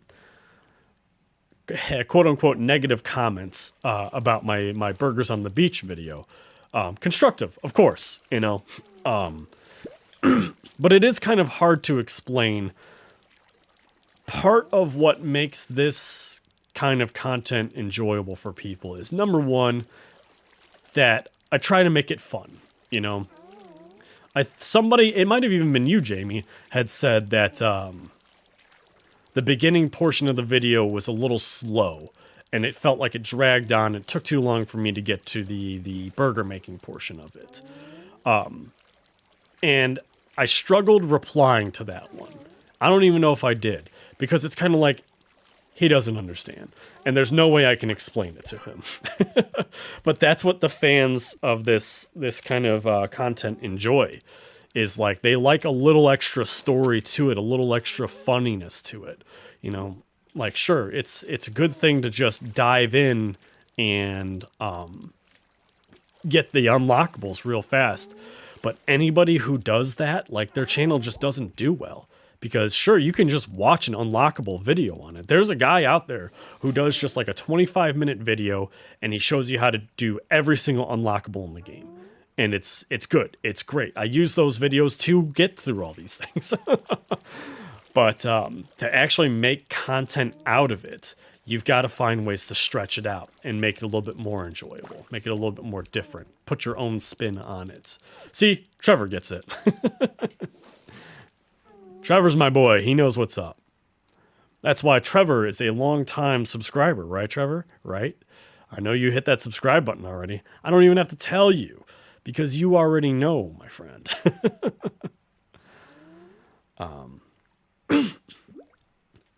Mini film. I think we need to build a little story, even with Let's Plays. Yes, and I am not good with intros. Watch more of my videos, Jamie, and you'll see it. You will see just the first 30 seconds of my videos, and you're like, yeah, this guy needs to work on that. My intros are rough. My outros aren't much better. It's usually just me kind of doing a little breakdown. That was something that Jacksepticeye did a lot, that I always really enjoyed him doing, is he would kind of break down what happened in the video and kind of talk about the things he liked, didn't like, and his hopes for the next episode. And then he'd just say, see you in the next video, right? And I think it works great. I thought the intro was good, to be honest. Hey, and I'm glad that you did not. Because the pacing for it is perfect. It really is. And Trevor, if you don't know, I'm in a Let's Play group on Reddit, and they have a featured Friday, Feature Friday, where you basically post your video, and people can come back and give you feedback. A Feedback Friday, not Feature Friday. And they'll give you feedback on your videos. And it's super helpful, super constructive, and it's a great community. Very helpful people. And I posted on there one of my favorite videos that I did. And that was burgers on the beach. So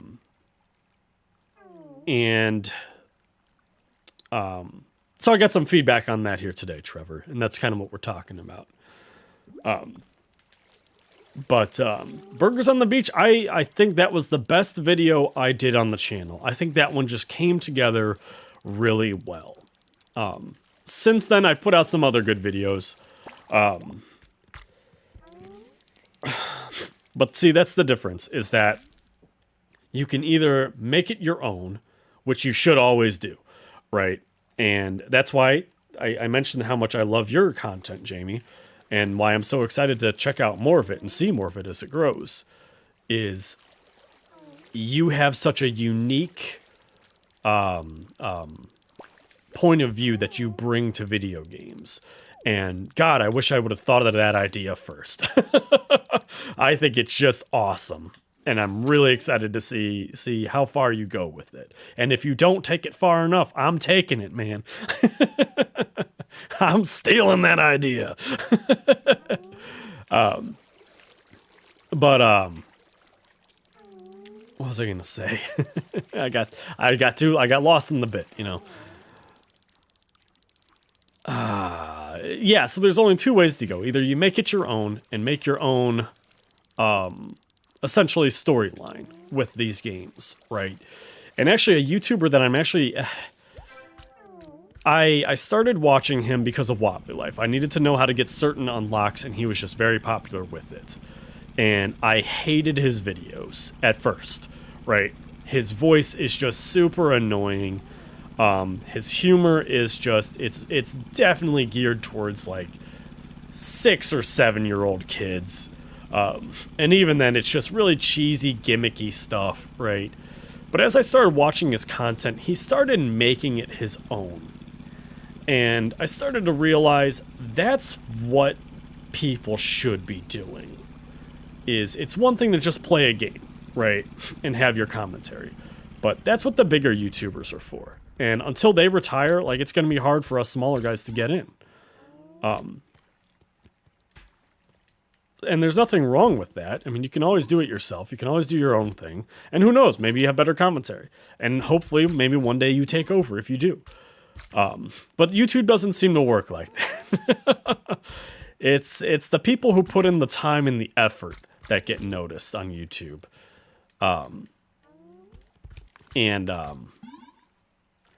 The other side of it is the commentary. And that's kind of what I was getting to there, or alluding to, is just being able to... I never read your comment. I'm sorry, Jamie.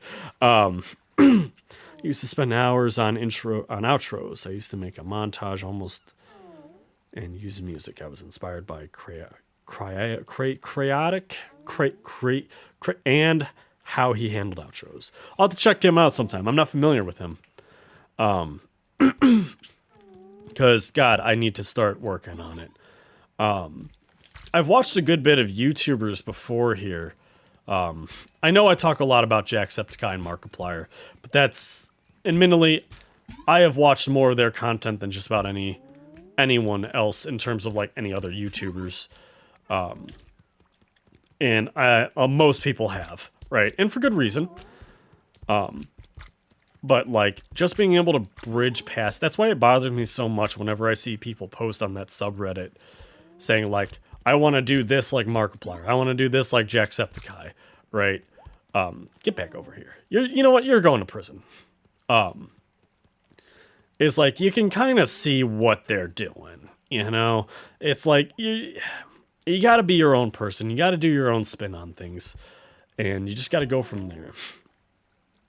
Let's stop the channel. But I won't deny I was greatly inspired by his channel. That's a lot of fish. Yeah, you got no idea, man. This is the smallest boat of fish here. Jamie can bear witness. He saw the truck full of fish I had earlier. It was insane. But yeah, you start to see a lot of that with YouTubers too. And that kind of gets back to what I was talking about with the bike packing thing. It's like going and meeting these YouTubers and kind of like getting to know them personally. Because whenever you get on the camera and do your own thing, you're not yourself. And everybody says, "Oh, just be yourself, just be yourself." And it's like, no. Nobody wants to watch me.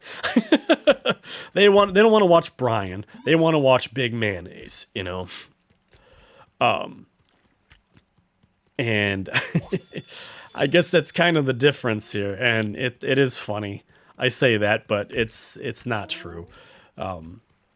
People always enjoy talking to me on stream a lot more than they like watching my videos. And honestly, I like that too. I mean, I have high aspirations as far as YouTube goes. I really do. And I don't talk about it much, but I do make the joke that, you know, one day I'm going to be the #1 YouTuber, and one day I will be. That is my goal. I'm aiming for the top, and probably never going to get there. But you know what? There's a reason I want that top spot, and it's not because I want the world to see me. It's because I want to prove that we can do it. That we can start from nothing and work our way the entire way up. I want to show people that, like, you know, I suffer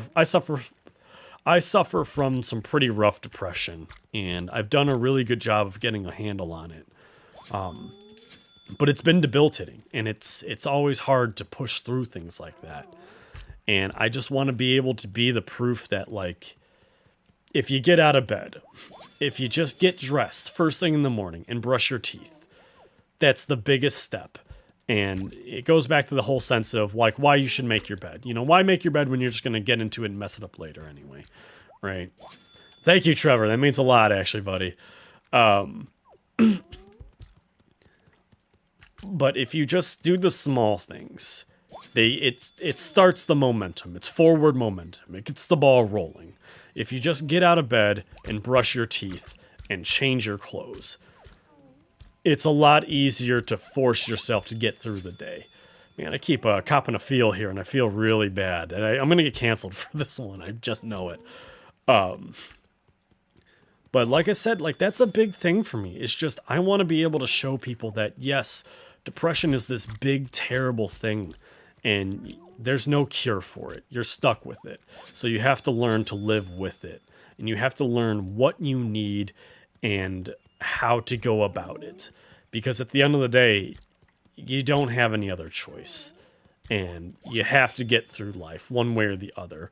And you can drag your feet and regret, you know, every second of your life. Or you spend the time making your life what it needs to be to get through it. I think that's why I like doing YouTube. A little stamp to say I was here. A little reminder of me making a video to show I'd done something. I like you, Jamie. We're going to be good friends here. You know what, buddy? I talked a little bit about the cooking simulator thing. What do you think about the cooking simulator thing? What do you think about doing a little collab right there? Where we can even lean into it with the roleplay thing, you know? We can be two chefs. We can be two lesbian chefs out on the city, you know? Trying to carve our own way. We open up a little coffee shop, you know, and we're just trying to make it by day, you know? Truth be told, man, I think it would be cool to do a collab with you sometime. So anytime you're ready, you let me know, and we'll make it happen. This is not the ways I need to be. This is the tropical sea. I need to be in the shallow sea. Yes and no. Here, give me a second.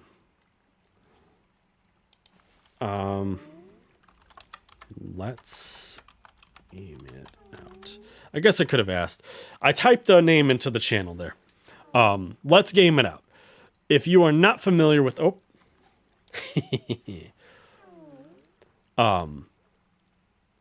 Trevor, I'm sorry. I'm sorry, my friend. You know, you're new to the channel here. You know, Jamie and I, we got history here, buddy.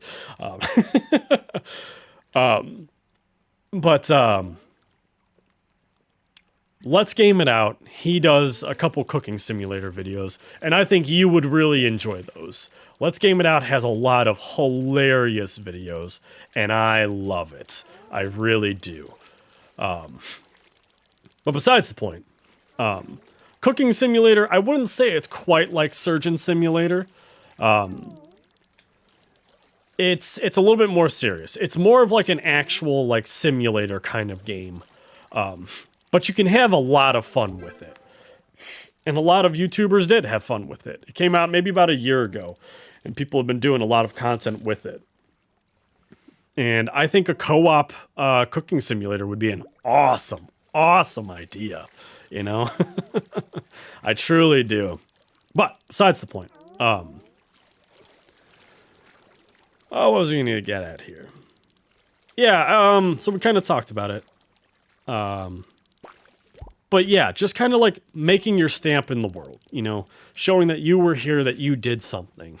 That's another big part of it for me too, is just being able to, I don't want to be a wage slave, you know? I don't want to be somebody who just goes to work, just has a family. Not to say that family's not important. I love my family dearly. But, I don't want to have a cookie cutter life. You know, I want to have an impact on this world. And that's kind of my thing with the trying to forge to the top, you know, becoming the #1 YouTuber, even though I have this terrible thing, is to kind of show everyone that we can do it. Try to be an inspiration for people who just struggle getting out of bed. That was something that Jacksepticeye was for me, is, when he showed all of his prescription medications that he's on for anxiety, depression, everything, paranoia, it was kind of eye-opening to me to see, like, this man, he's top 10 YouTubers right there, and he struggles hard every day, and he does it so that we have something. And sure, recently here, he's been taking more of a hiatus and kind of putting YouTubing on the back burner and just kind of focusing on quality content.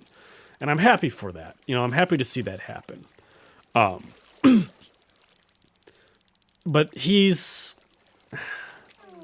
I don't know. I feel like that's not quite the inspiring act it should be. You know, like it's his message is you're never too important that you can't take care of yourself first. And I agree with that sentiment 100%. But at the same time, how do I don't want to say this because I don't want it to come out wrong.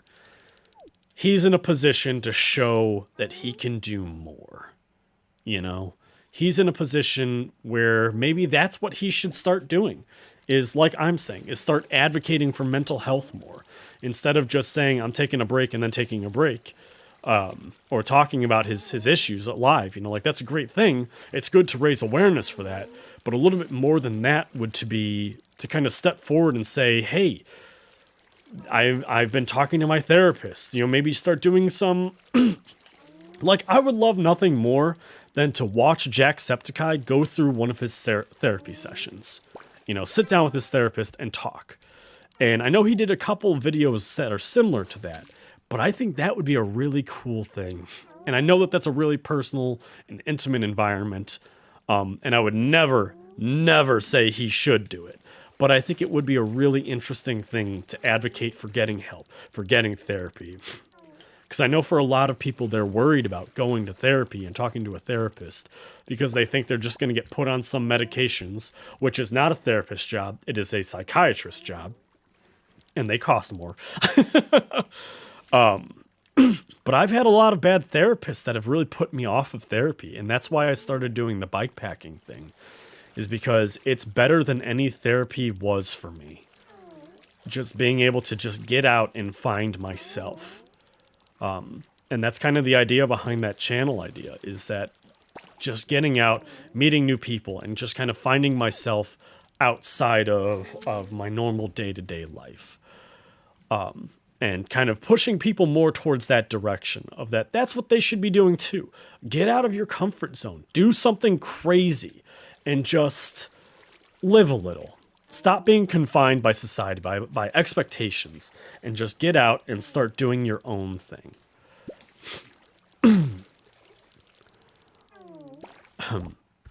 Jamie, Trevor, you guys have been quiet for a while here. I hope you're still there, and I haven't been talking to an empty room the whole time. Making me a little nervous here, guys. But either way, even if you guys did end up getting bored halfway through my rant there, whew, I need to breathe for a second. Let's just take a minute and appreciate the silence that is Toast moaning.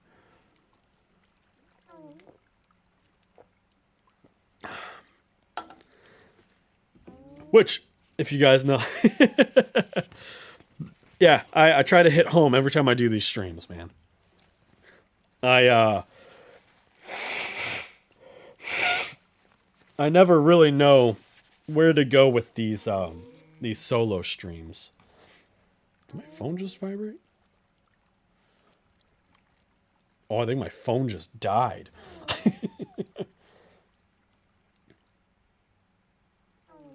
I don't know. Hold on. I'm having problems here, guys. There we go. Yeah, my phone is dead. Okay, we're good.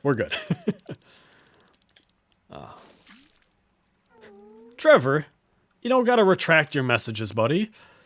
It's okay. I understand. But kind of, I talked about it in one of my other solo streams, Jamie. Something I would really like to start doing is... Oh, hold on. I'm trying to think of someone who does YouTube that talks about mental health. Smaller names, but nothing comes to mind. There's a channel. I'd have to look it up. I love him. I do. I've only seen a couple of his videos, but he's this old man, right? Full beard. He's got the cowboy hat, and he sits outside on his property smoking a pipe, right? And he just kind of like talks to you like a one-to-one video, and he's just like, you got to get a hold of your temper. You got to stop reacting and start being proactive. You got to start, thinking ahead. He just gives really solid life advice. And he's just got this deep, rustic voice, and I love it. I eat that up. And that's kind of what I want to start doing, is there's so many different channels that I want to emulate and kind of work towards. But I'll get there eventually. One of these days, Cooking my enemies. Cooking your enemies?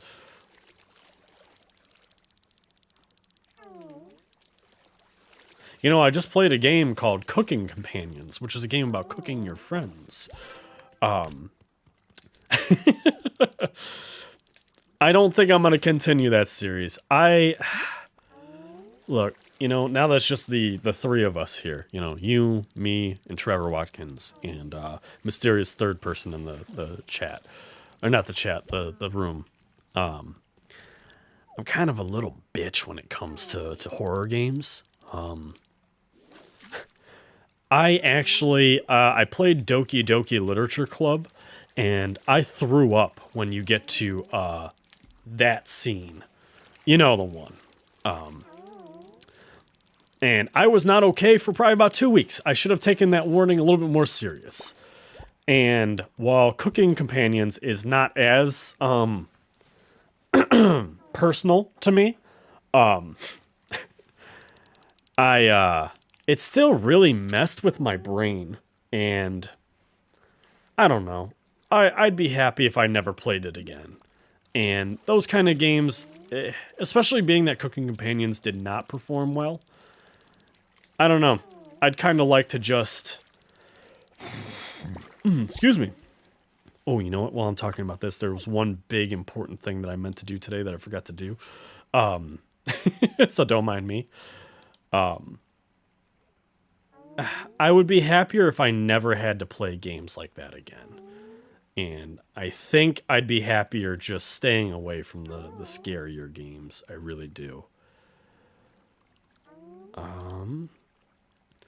So just to clue you guys in on how much of a moron I am. Nope, we're good. Okay, never mind. I'm a genius. Everything's good. This morning I posted a new video of Shadows over Loathing, and oh, hold on. Now I gotta read all this. Hold on, Jamie. I grew up playing survival horror games, so it's my jam, although they died down over the years, so I seek out the indie titles. That's why I adore Silent Hill 2. It has heavy themes, but it treats it with respect and care. Most modern horror games can't deal with hard topics. Yes. I'm gonna be honest, while I don't necessarily like horror games, I'm willing to play anything as long as it's got a good concept to it. One of the things and that's what I didn't like about Doki Doki, is that I liked how it dealt with suicide, depression, anxiety, schizophrenia, things like this, right? Obsession, or OCD, I should say. I liked that. I didn't like how it ended. I didn't like the whole AI takeover thing. Like, sure, it was different, and it kind of caught me by surprise. But at the same time, it was just kind of like, I don't know, I kind of liked it better when this was about mental health, you know? But I guess you couldn't have really made the game without all the glitchy stuff in the background happening. And it definitely wouldn't have been as impactful without it, so... I don't know. I think it was a good concept. Maybe personal opinion, you know? But, getting back to it here. Games that have an interesting take to them, I really enjoy. And that's what I liked a lot about Poppy Playtime Chapter 1. Not Chapter 2, Chapter 1. Okay. Poppy Playtime Chapter 1, Huggy Wuggy was just a really different enemy. In that he wasn't a jump scare. You know, like, sure, he came out of the dark and out of nowhere, right? But he chased you in a way that you've never really been chased before in a video game. And he was kind of slinky and soft, and kind of watching him slink through the vents was just horrifying. Knowing that you are not safe, right? And even just that slow walk he does towards you right when he first pops up. And knowing that he's in the area watching you. I think it's just... Thank you, Trevor. I'm glad you're still here, buddy. I thought that was just a really interesting thing that no other horror games has really done. And that's why I don't really like horror games, is because I feel they're just cheap. They focus on jump scares more than anything else, and... I don't know. Jump scares are cheap, man. They don't mess with you, you know? Whereas Poppy Playtime Chapter 1 did a really good job of just having a unique take on horror. Something that was actually uniquely terrifying. And then Poppy Playtime Chapter 2 was just Five Nights at Freddy's Security Breach. So, that wasn't anything, you know, which, I don't know. I know people obsess over it.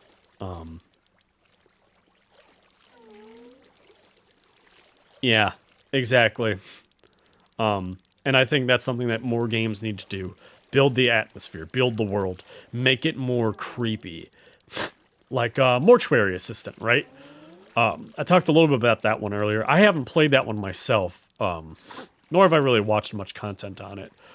But it is interesting, and they did do a good job with that one, because it's more creepy than it is scary. And while I'm never a fan of the whole demonic cult kind of thing, right? I feel like that's definitely a played-out niche. I did like their direction. It was a little bit more fresh, you know? And that's something I can definitely appreciate. Ah, come on. Come on. Ooh. Hold on, guys. This is a tough fish right here, and I gotta catch him. Flounder. Yeah. Yeah, what are you gonna do? It's flopping around.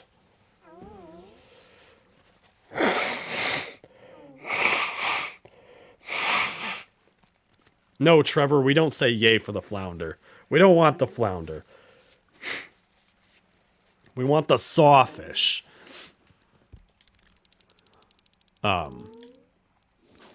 So yeah, that's kind of what I'm more interested in seeing.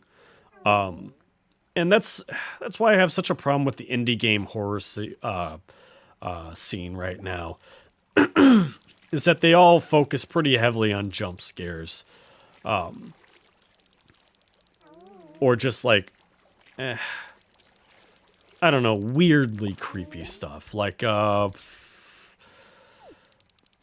can't think of any examples off the top of my head, but like, I don't know. I kind of liked, was it Spooky's Scare House of Jump Scares or something like that? I'd have to think of the name of the game. Although I'm sure that you know all about it, Jamie. I'm sure you got it. Spooky's something House of Jump Scares, right? Now I gotta look. See, this is what you guys do to me, you know? House of Jump Scares. Yeah, Spooky's Jump Scare Mansion. Yeah, something like that.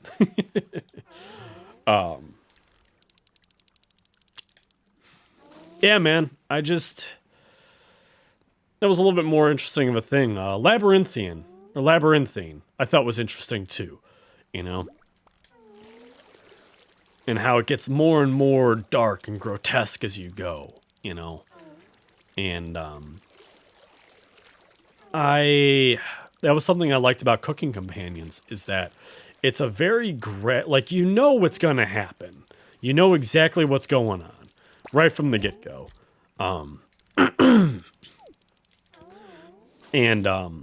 You just kind of feel it coming on the entire time, but it's very gradual as it goes. No. I don't want to see that stuff, Trevor. Don't send those weird faces to me, sir. That's the problem with Cooking Companions. They put a lot of weird, scary, twisted faces in there, and I'm not down for it anymore. I have PTSD from that game now. Like I said, the first episode underperformed so drastically. I don't think I'm going to do part 2 to it. I think I'm just going to leave it at part 1 and kind of go from there. And if the video ends up taking off in a couple weeks here, maybe I'll post like the second video for it. But I think it's still under 50. Can I play it? Hold on. So, yes, I can play it. I have not played Little Nightmares 1 on the channel, so I feel like I should play that before I play Little Nightmares 2. See, this is that problem I said I had, Jamie, where I say I have to go back and play the first one first, instead of just enjoying the sequels, right? I could, because I really liked Little Nightmares. I think it's a really interesting and creepy game. That's definitely a breadwinner in my heart. I think they did such a great job with it. Little Nightmares 1 was really, really good. And I didn't like the ending, that's my problem, is I'm not an ending guy. I'm always disappointed. While I wasn't a huge fan of Little Nightmares 2 ending, the ride, the whole game was great. Yeah, so I wanted to play Returnal. The problem is I do not actually have a PS5. I am currently borrowing my friend's PS5 for God of War Ragnarok, which I need to finish at some point in time. Oh, that's not the button I wanted. Oh well.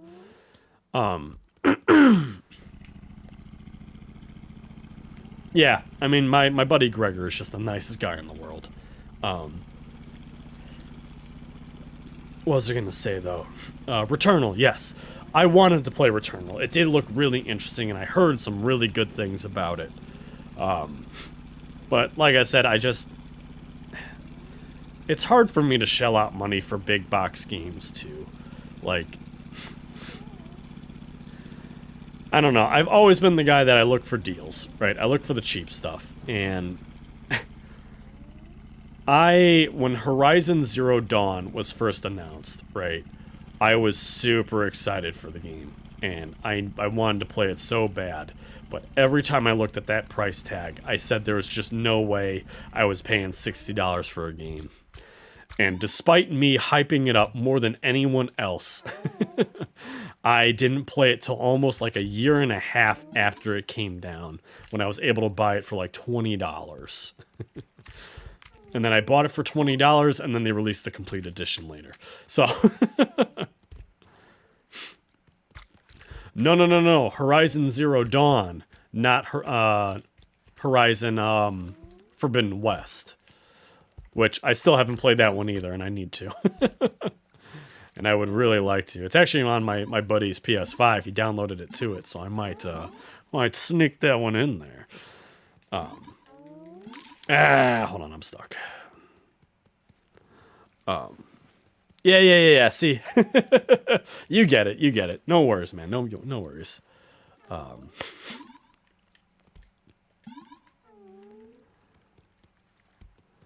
To kind of go back to what you were saying, though, Trevor, I would like to play Little Nightmares, and I might do it next year in October for Spooktober. I think that's when I'm going to focus on doing all my scary games. And just kind of do full playthroughs of scary games there. A game that I did really want to check out here, and I bought, was Blair Witch Project. I loved the movie. I thought it was great. A truly unique, scary movie, right? And I was just really curious. I know it's going to be a way better game on VR, and I do not have VR. Or at least not yet. My daughter keeps begging me to get one, so I might end up getting that for Christmas. Spoilers. Don't worry, I can say that. My daughter doesn't watch my channel. I'm a responsible YouTuber.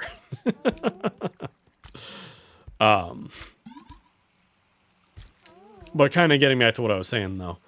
I'll probably do the Little Nightmares then. So, Trevor, you'll just have to stick it out, man. It's going to be a while, but I probably will get there eventually.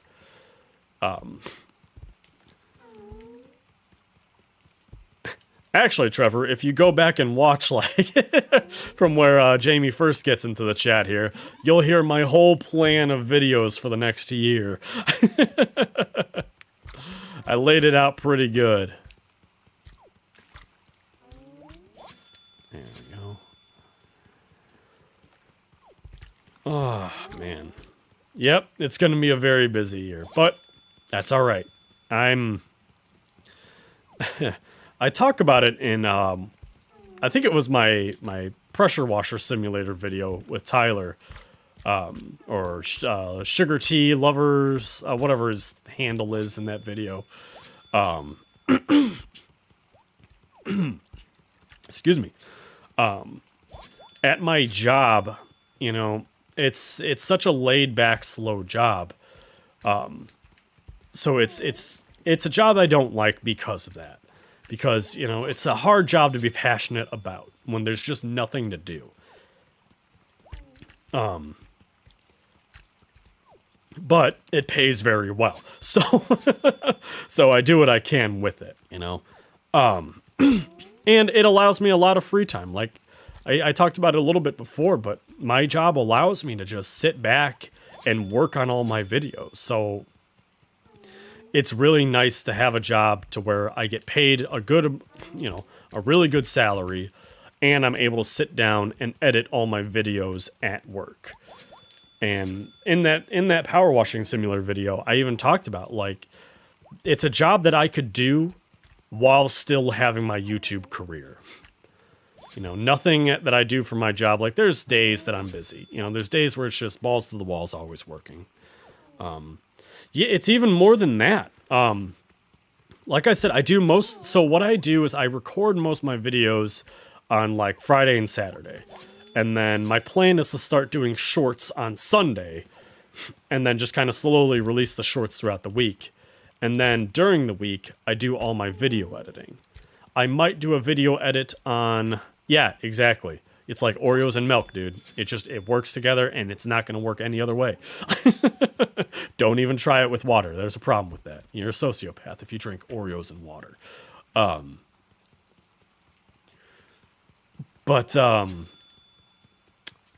I going to say?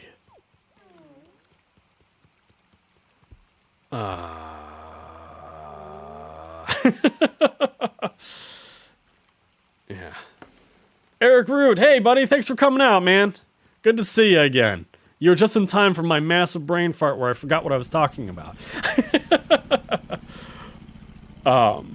But yeah, so it's gonna be a very busy year next year. But this past year, at the beginning of the year, I started my Halo Combat Evolved, and I think we started talking about it a little bit, and I made a lot of mistakes with it. And so it got to the point where I was putting out like one video every other week. And I wasn't even happy with the videos I was putting out. And then I had a lot of mistakes. Big mistakes. Costly mistakes. There was a video I did while playing Ori where, yeah, there wasn't much more to talk about there. I just have time to edit my videos at work. And it works out great. But I was fighting a boss in Ori. So to get to the boss, it took me about, I want to say like a good hour and 45 minutes. And then I fought that boss for an hour straight. And then I finally beat it. I swore up a storm at the camera, right? Screaming at the camera. And then I went to go stop the recording. And, I never started the recording. 2 hours and 45 minutes worth of content smoked. Nothing to show for it. And that was almost it. I almost called it right there. I was so embarrassed. I remember texting Tyler and being like, I can't, like, I'm a grown-ass man, and I'm shitting my pants is what's happening here, essentially. And I was just so incredibly embarrassed by that. And it was just so devastating to me. I almost gave up on my channel right then and there. And I was only maybe not even 20 videos into my channel. And so for a while afterwards, I just started grinding, getting after it, and changing up my style of recording and everything. And I'm glad I did. I'm glad I kept going with it, because it's gotten to me where I am today. And a little bit more than that, now I'm focused. And the point of that whole conversation we had, twice now, is I wasted probably a good 4 months out of this year just screwing around with things that I had no business doing to begin with. And that's 4 months of content that I could have pumped into that year. And at that, like, a lot of this year, I've only been able to post maybe 4 videos a week. So I think going forward here, I've gotten it down pat pretty well. So I think just doing the Let's Plays, just having a Let's Play and a couple Wobbly Life videos and some strange things like that, I can produce a lot more content here in the next year. I think I can do 5 or 6 uploads a week. It's what I've been doing here these past couple weeks here, and I haven't really had any problems with it. Sure, I lose some sensitivity in my content, but I just have to plan ahead for it, and I can do better. Yep, you're 100% right, Jamie. And I think we've seen it twice now in that subreddit where people have said things like that, and I jump on it every time. I'm like, you are not alone. Everyone does it. Markiplier, the number 4 YouTuber, does it constantly. None of us are smart, and we're just all trying to get through life, Sometimes you just make a big old boof like that, and you just got to take it on the chin and keep rolling with it. But yeah, so next year's going to be very busy, and I'm hoping to get through a lot of games. I'm hoping to get through at least 20 games next year. And that's pretty high. That's a lot of games for a variety Let's Play channel, but I'm excited to do it. Yeah, and you know what, Jamie? Like I said, man, jump on it. Keep on it. Let me know. Reach out to me anytime you want, man. You got my Reddit.